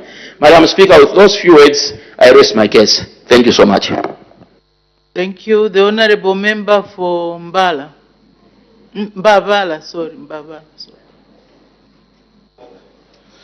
Thank you so much, Madam Speaker, for giving the good people of Mbala an opportunity to support the motion moved by Honorable Mubika and ably supported by my neighbor, Honorable Mlenga of Kwacha. This is a very good proposal from government, and I wish to commend His Excellency President Hakainde Hichilema and the Hon Tayari and the entire cabinet for this very well-intended proposal, because, Madam Speaker, this is speaking to job creation for our people. The development of this Beira Corridor is a very good business development and private sector development for our country, which is going to generate a lot of resources both for our country, but also contribute to the urbanization of Africa and Zambia in particular, in line with Agenda 2063. It's a pity, Madam Speaker, that as a country for the last 10 years or more, we were not taking action on these very important opportunities that could have helped us to create jobs for our youths. A lot has been talked about the Nakara Corridor, the Beira Corridor, and the like, and yet nothing was put into action by virtue of poor infrastructure and other related services. But with the UPND New Dawn government, we have seen now that we are matching our words with action by bringing this proposal to the House, so that now the Minister can have a budget to implement these proposals through partnership with the private sector. Therefore, I would like to commend this way of being organized to bring about development to our people, bring foreign exchange to our country, and indeed raising more and more resources that are going to contribute to the growth of our economy. The concerns raised by the committee may be there, but the benefits outweigh those concerns.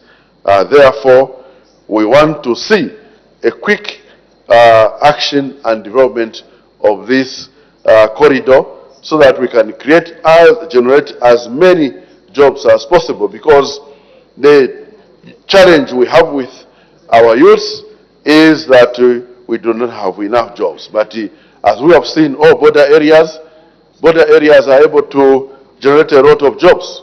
I have my friend Nakonde One, who is one of those who has developed from such kind of environments. And these environments is what we want to create out there that support business growth and development, and ensure that we bring about benefits to our country and to our people. Madam Speaker, with these remarks, the people of Mbabara do support this proposal. I thank you. Thank you very much. The Honorable Minister of Transport and Logistics will respond. Thank you, Madam Speaker. Madam Speaker, I wish to thank all the honorable members, starting with the mover and indeed the seconder, and all those that have debated what has overwhelmingly been described as a very progressive and non-controversial motion, Madam Speaker. The ratification, Madam Speaker, of the Beira Development Corridor Agreement is a testament of the New Dawn government's unwavering desire to fast-track the transformation of Zambia into a transport and logistics hub for the region. It signifies a huge milestone in strengthening regional integration, cooperation, and collaboration in the implementation of various initiatives and development of infrastructure aimed at enhancing regional and international trade and easing the movement of goods, services, and passengers. Madam Speaker, ratification of the Beira Development Corridor Agreement will help create a corridor coordination mechanism that will help address the challenges currently being experienced along the corridor that affects trade and the safe and efficient movement of goods and passengers in the territories of the member states. Once developed, the corridor will serve as an alternative transport corridor for Zambia's export and import of commodities. Madam Speaker, as aptly stated by the Honourable Member for Kaumbwe, it is indeed true that while there may have been concerns from stakeholders about the costs, not just of setting up the infrastructure, but also its maintenance, that the benefits in the long run outweigh these particular costs. And I'd like to place special thanks to the knowledge that the honourable members have exhibited in understanding this particular topic. However, Madam Speaker, I also wish to put it on record that we have noted all the stakeholders' concerns and recommendations. These concerns are actually the issues that we need to be resolving as we develop and utilize the corridor.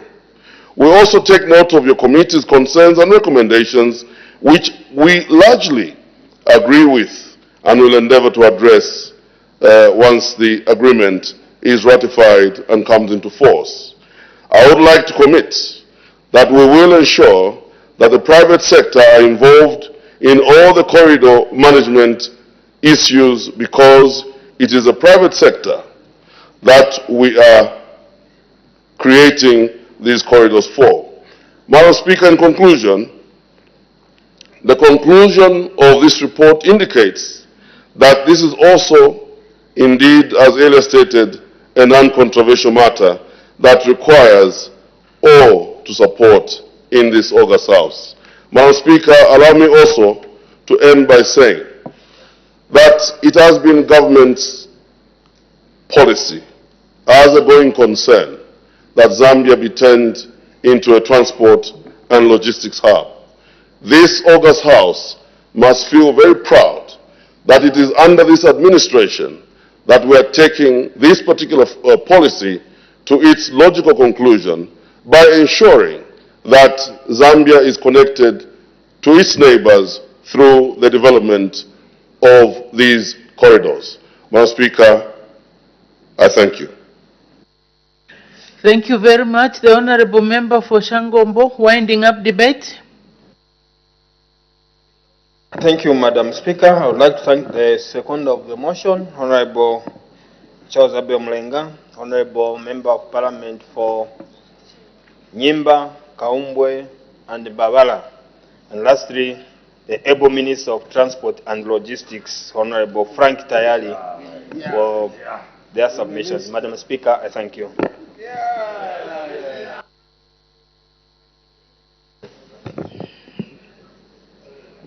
I put the question. The question is that this House adopts the report of the Committee on Transport, Works and Supply on the proposal to ratify the Beira Development Corridor Agreement, and that such adoption signifies the approval of the House for the third session of the 13th National Assembly, laid on the table of the House on Friday, 26 July 2024. As many as are of that opinion say aye.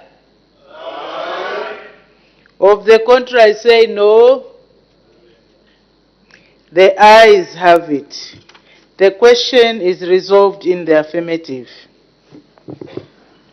Notes of motion. The Honorable Member for Shangombo. Madam Speaker, I beg to move that this House adopt a report of the Committee on Transport, Works and Supply on the proposal to ratify the Central Corridor Transit Transportation Facilitation Agents Agreement for the third session of the 13th National Assembly, laid on the table of the House on Friday, 26 July 2024. Is the motion seconded? Yes, Madam Speaker. Seconded by the Honorable Member for Kwacha. The question is that this House adopts the report of the Committee on Transport, Works and Supply on the proposal to ratify the Central Corridor Transit Transport Facilitation Agents Agreement, and that such adoption signifies the approval of the House for the third session of the 13th National Assembly, laid on the table of the House on Friday, 26th July 2024. Any debate? The Honorable Member for Shangombo. Madam Speaker, in accordance with Standing Orders 207 and 6F of the National Assembly of Zambia, Standing Orders 2024, the Committee on Transport, Works and Supply was tasked to consider the Central Corridor Transit Transportation Facilitation Agents Agreement. In order to acquaint itself with the ramifications of the agreement, the committee sought both written and oral submissions from stakeholders. Madam Speaker, I wish to put it on record. Madam Speaker, Honorable members from my province, please restrain yourselves so that we support your fellow honorable member from the same province. Although they've been referring to him as Chwe Chwe Chwe. May the honorable member continue. Thank you, Madam Speaker.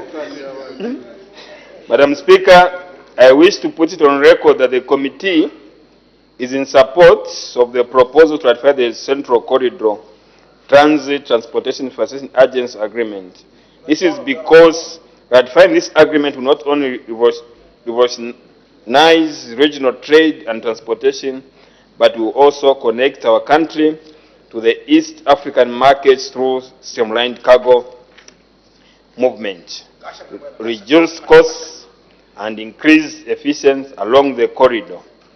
Further, it is also consistent with the aspirations of making Zambia a regional transportation hub, in addition to the upgrade of infrastructure and job creation for the local communities which will come with the implementation of the corridor.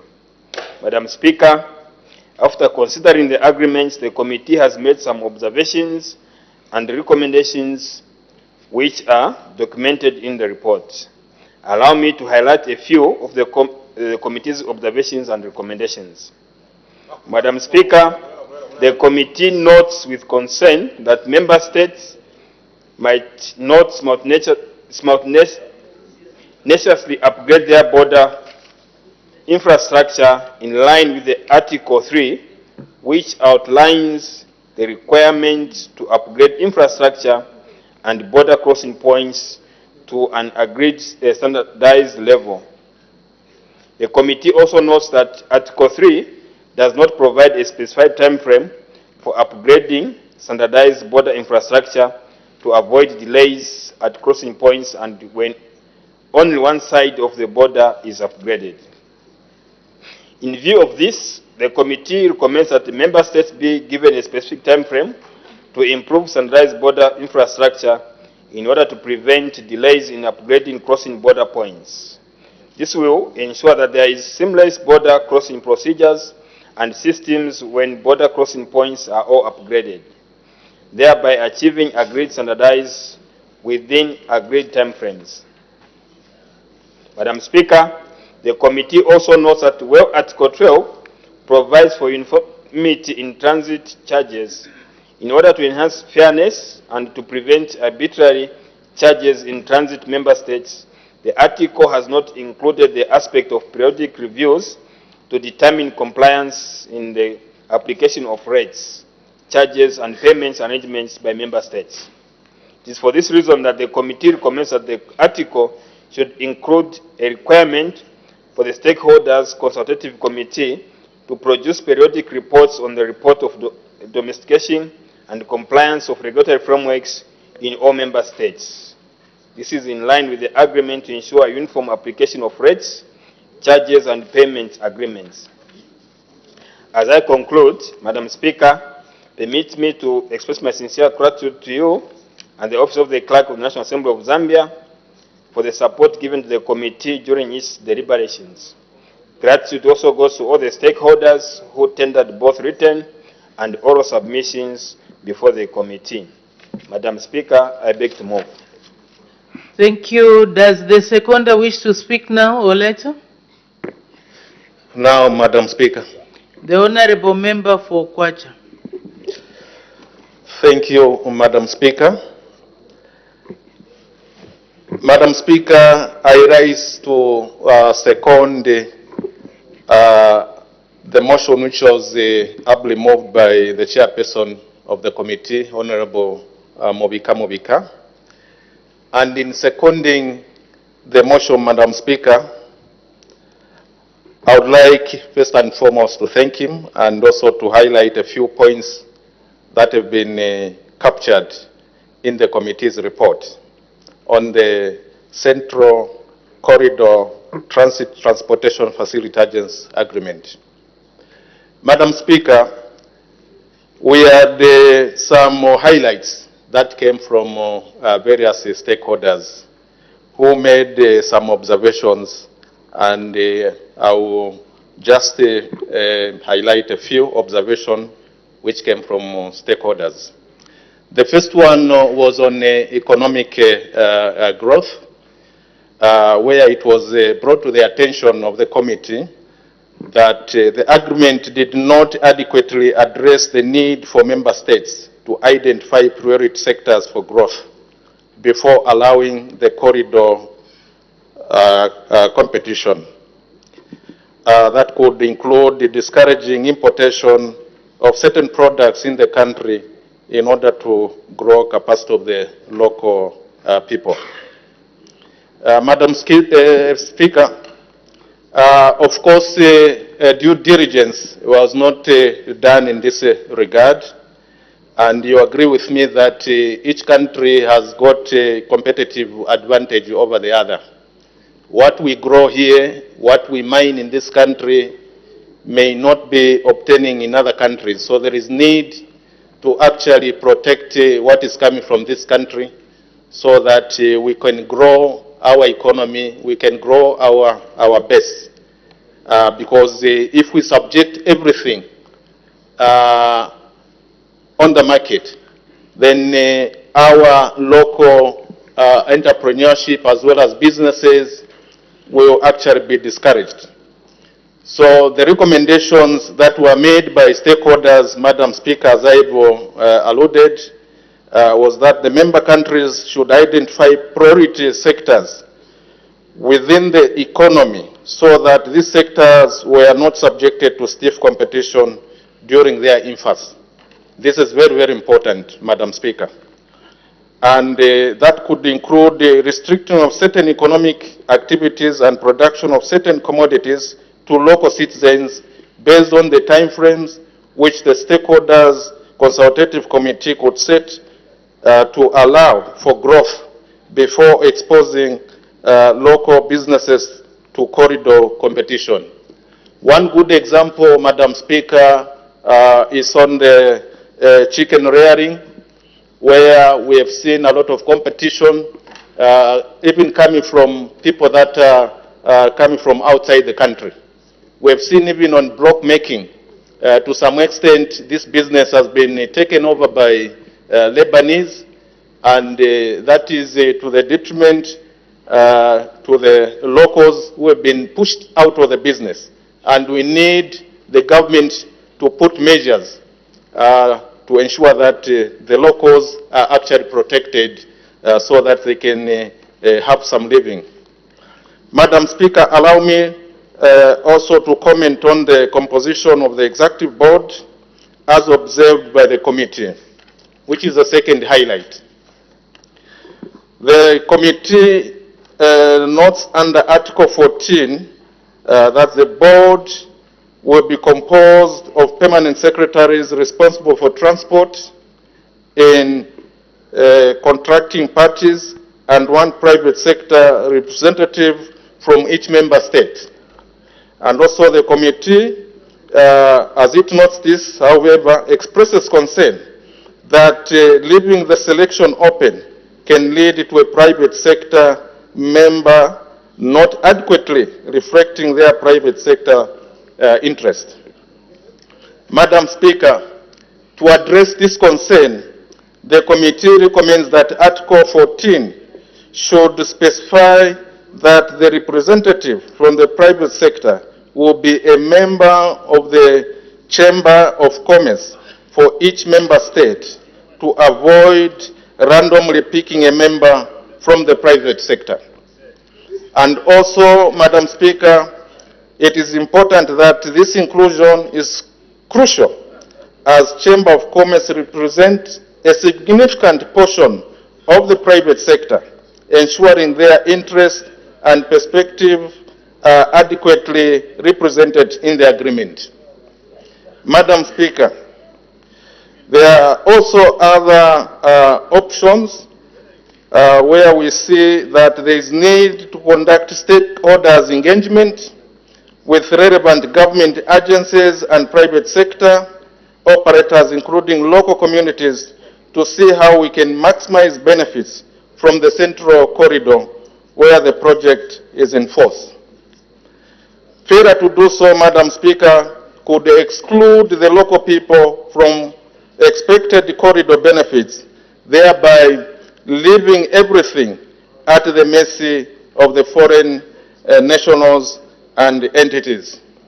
Madam Speaker, with these few words, I beg that I second the motion. Thank you very much. Any further debate? The Honourable Member for Chilubi.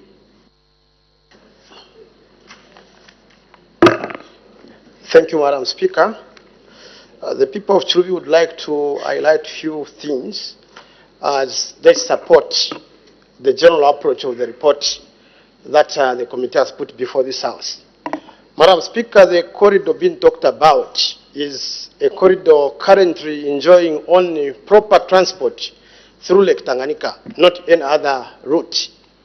Why I say so, Madam Speaker, is that if you look at the issues that have been highlighted, mainly are to do with transportation as an enabler as well as a facilitator for trade.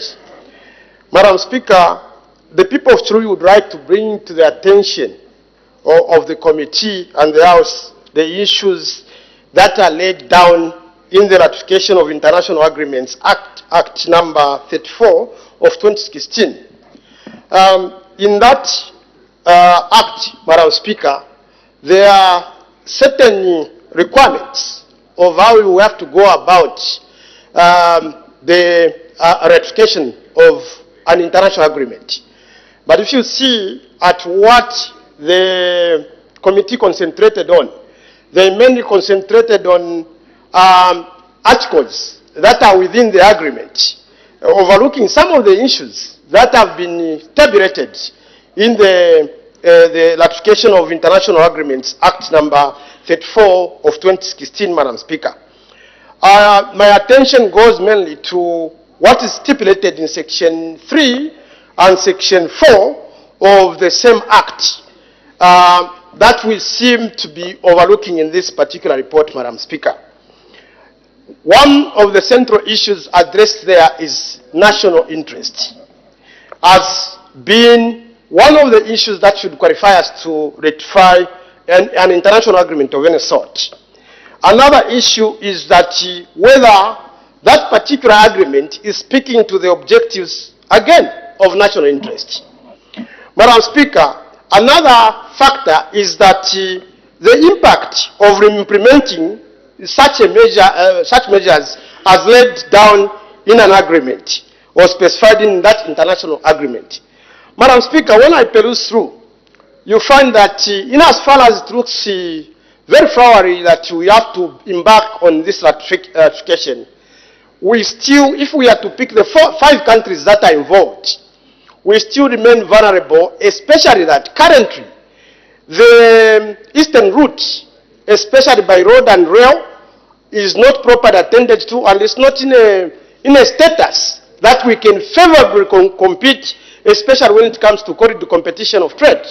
You find that Zambia, in one way or the other, will be disadvantaged. And weighing it, using the ratification of International Agreements Act, you find that this particular House has stipulated as what is supposed to be followed, further backed by the Constitution, you find that we are concentrating more on what was coming through the articles that have been tabulated in the agreement. Madam Speaker, I have in mind issues of rights of transit. If we can just even take a snap survey to interview truck drivers that use this route, especially those who go up to Uganda, you find that they encounter different challenges that can be bottlenecks in signing this particular, in ratifying this particular agreement, which we need to review as a nation, because we need to give advantage to especially our transporters that are coming from our soil, so that they also compete favorably. Madam Speaker, in saying so, I do realize that this particular sector currently is an opportunity for job creation of different people, of our own and also other nationals. But the treatment, especially in terms of considering, I think the right of transit is tackled in one of the articles of the agreement. But when we look at the practice currently, especially for the truckers, you find that we have been very much disadvantaged as we treat those who come from other nations very well. Madam Speaker, I also have... Order, Honorable Member, just maybe for purposes of guidance, maybe you should distinguish between the process of ratifying and the process of implementation. I think you are looking at implementation rather than why the agreement should be ratified. Madam Speaker, maybe with your guidance, those two particular processes are interrelated. I was trying to talk about what the law says, especially the international, on international agreements, and I was trying to link it to the report. Maybe if I'm really off rail, I should be forgiven, but I still believe that those are interrelated processes. Madam Speaker, maybe on that note, I would like to say that the same agreement in other articles addresses issues of transit routes as well as facilities, which we need to pull up the socks, and we need to make sure that we harvest an opportunity.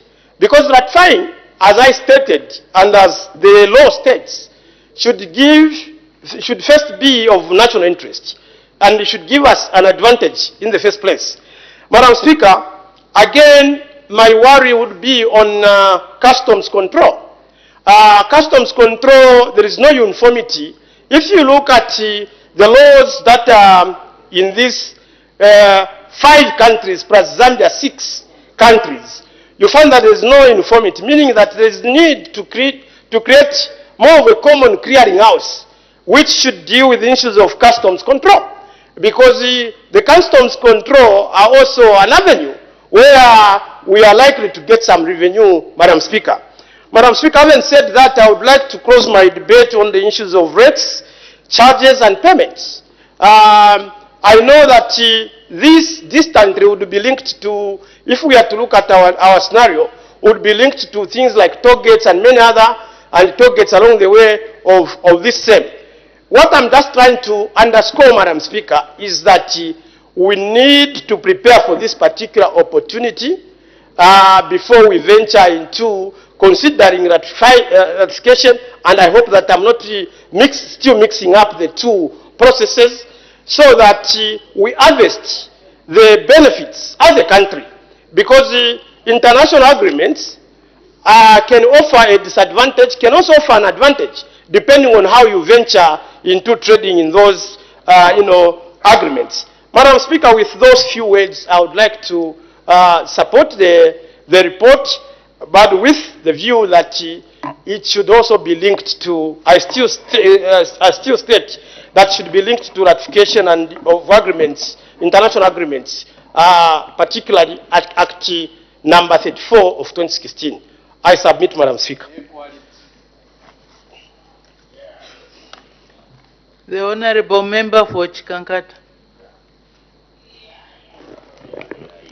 Thank you, Madam Speaker, for allowing the people of Chikankata to add their thought on this very important report. Madam Speaker, allow me to thank the mover of the motion. Madam Speaker, I would like to add my voice on the ratification of the Central Corridor Agreement. Madam Speaker, the ratification of this Central Corridor is very important in the transportation infrastructure in our region. I'll focus more on the benefits of this ratification. The first one, Madam Speaker, is economical benefit.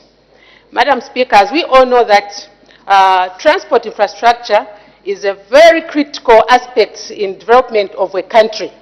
Hence, it's very important that as a country, we participate in the ratification of this agreement. But what is important, Madam Speaker, is the implementation after the ratification of this agreement. Because if this thing is implemented, it means that there will be economical growth in our region and in the country, which will bring development and also job creation for our young people in the region and in the country. Madam Speaker, the other part is that the ratification of this agreement will bring improved infrastructure and efficiency. At the moment, Madam Speaker, we have a challenge on the movement of goods and people within the region because of poor transport infrastructure. But the implementation of this agreement will bring the transport system that will help our people to move within the region.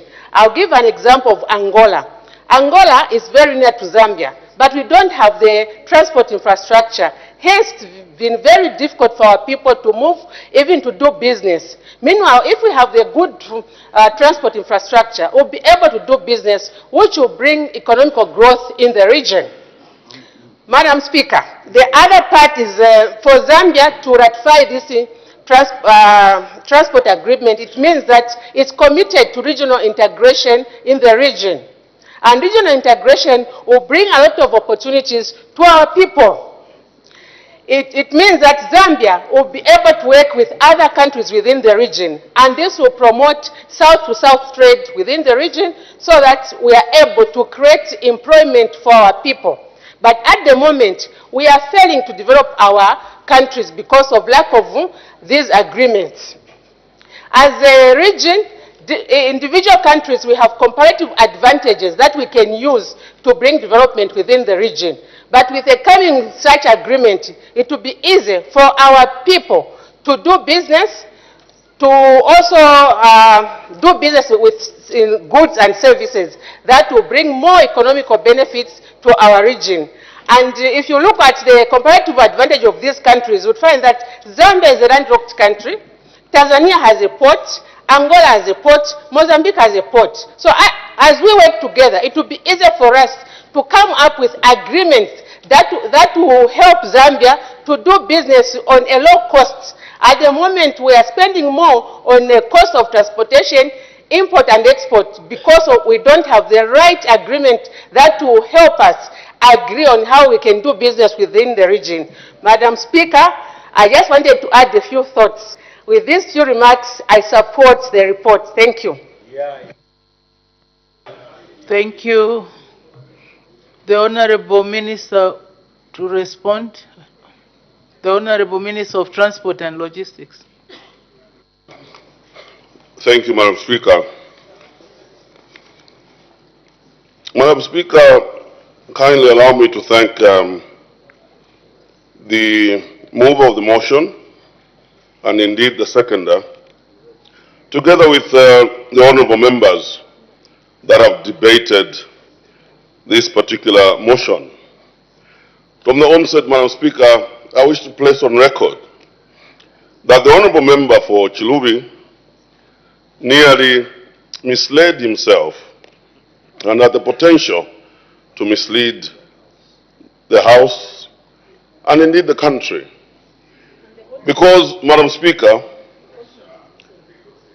what these corridors aim to do, Madam Speaker, unlike what the honorable member referred to, that central corridor is predominantly the one linking Tanganyika to the eastern part of DRC as well as East Africa.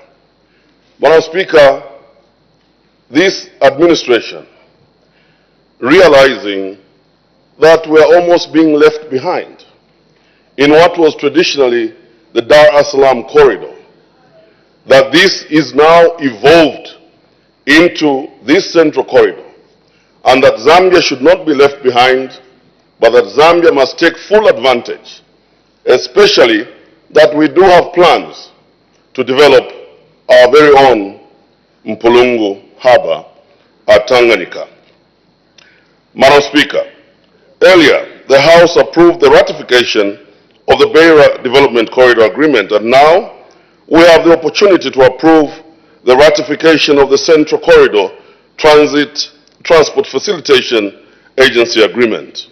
Ratifying the CCTTFA agreement will enhance collaboration and cooperation among contracting states in finding common goals and solutions to the identified bottlenecks to trade and the effective and cost-efficient movement of goods, services, and passengers within the length of the Central Corridor to the ports of Dar es Salaam.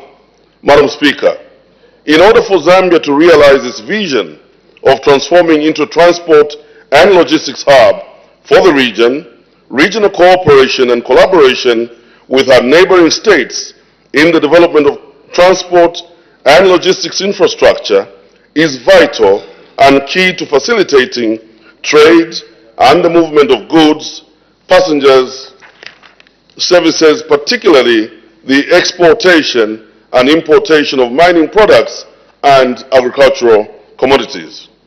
Madam Speaker, we take note of the concerns raised by stakeholders in your committee's report. These concerns are the very reason why Zambia needs to ratify the Central Corridor Agreement in order for them to be resolved multilaterally with our neighboring countries. We also take note of your committee's observations and recommendations, which we generally agree with and will endeavor to address. At this point, Madam Speaker, allow me to address some of those concerns and recommendations made by your committee.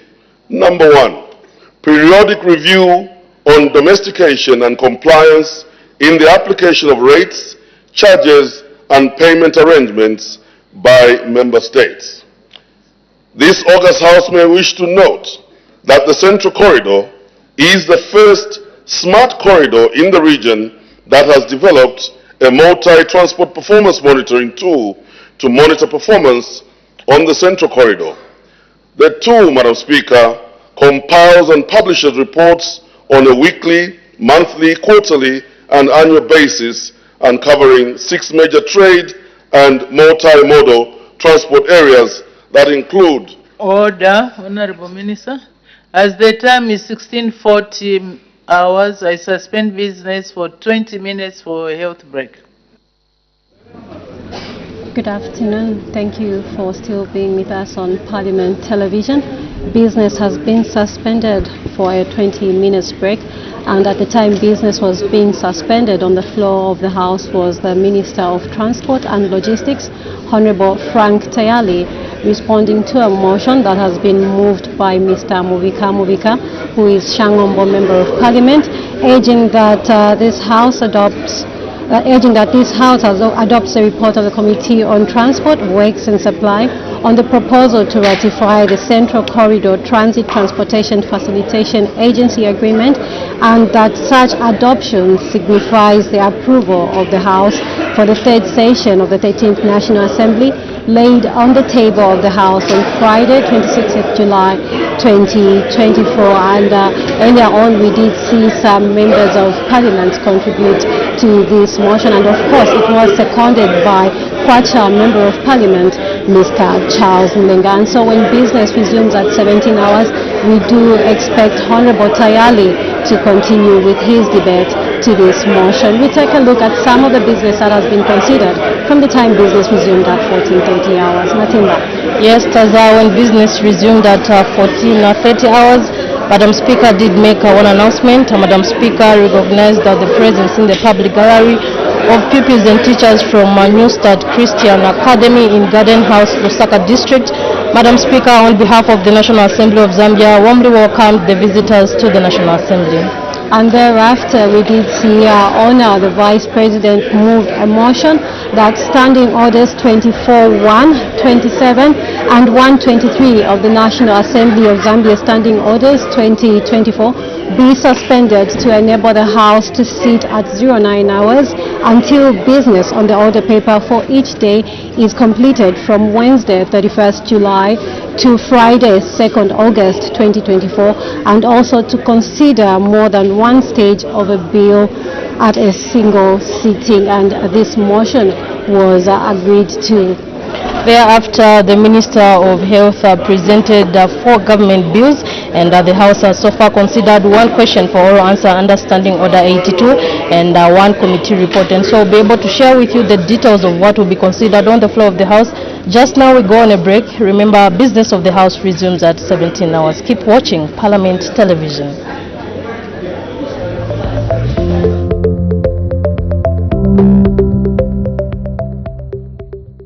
Strengthening the understanding of legislation is a vital process that ensures laws are effective and aligned with the needs of the people. To achieve this, lawmakers must carefully monitor and evaluate the impact of their decisions. To enhance this, the National Assembly of Zambia, through its Institute of Parliamentary Studies and Training in collaboration with cooperating partners, organized a post-legislative scrutiny training for members of Parliament serving on the Committee on National Economy, Trade and Labour Matters, as well as selected committee chairpersons. The workshop was held from 13th July to 14th July 2024 at Kariba Inns in Siavonga. During the opening ceremony of the post-legislative scrutiny training, Honorable Malungo Chisangano MP, First Deputy Speaker of the National Assembly of Zambia, emphasized the importance of monitoring and evaluating the impact of laws to ensuring accountable governance. As you are aware, one of the most important functions as members of Parliament is to make laws. The process of lawmaking generally entails a series of parliamentary procedures that seek to review the needs of the people with a view to responding to those needs appropriately and adequately. However, allow me to say that just making laws in and of itself is not enough. I say so because oftentimes when we are making laws, we focus on ensuring that a particular legislation is enacted. Of course, the intent of every legislation is to create a governance environment that ensures that ultimately the people will benefit. Nevertheless, very few times do we go back to look at the impact of the legislation we pass. The First Deputy Speaker urged participants to actively engage in the training. The training workshop presents us with an opportunity to learn about post-legislative analysis and how the process can be strengthened with our context, within our context. In doing so, we enhance our ability to assess whether the legislation we are enacting is yielding its intended outcomes and impacting the various sections of the people in the manner it was conceived. Honorable members, I'm glad to note that experts and resource persons have been carefully selected to take us through the training workshop. They will guide us in asking and answering pertinent questions such as: 1, are our laws achieving their stated goals? 2, are there unintended consequences that require our attention? 3, are there gaps in the implementation or enforcement that need to be addressed? And the last one, are the voices of those most affected by the laws being heard? And speaking earlier, Director, Institute of Parliamentary Studies and Training, Mr. Tenson Nyangu, expressed gratitude to the cooperating partners for their support in ensuring that the training was made possible. The Institute for Parliamentary Studies and Training, place of honor, is expectant that the objectives that have been set forth for this workshop will be realized given the high caliber of both the participants as well as the resource persons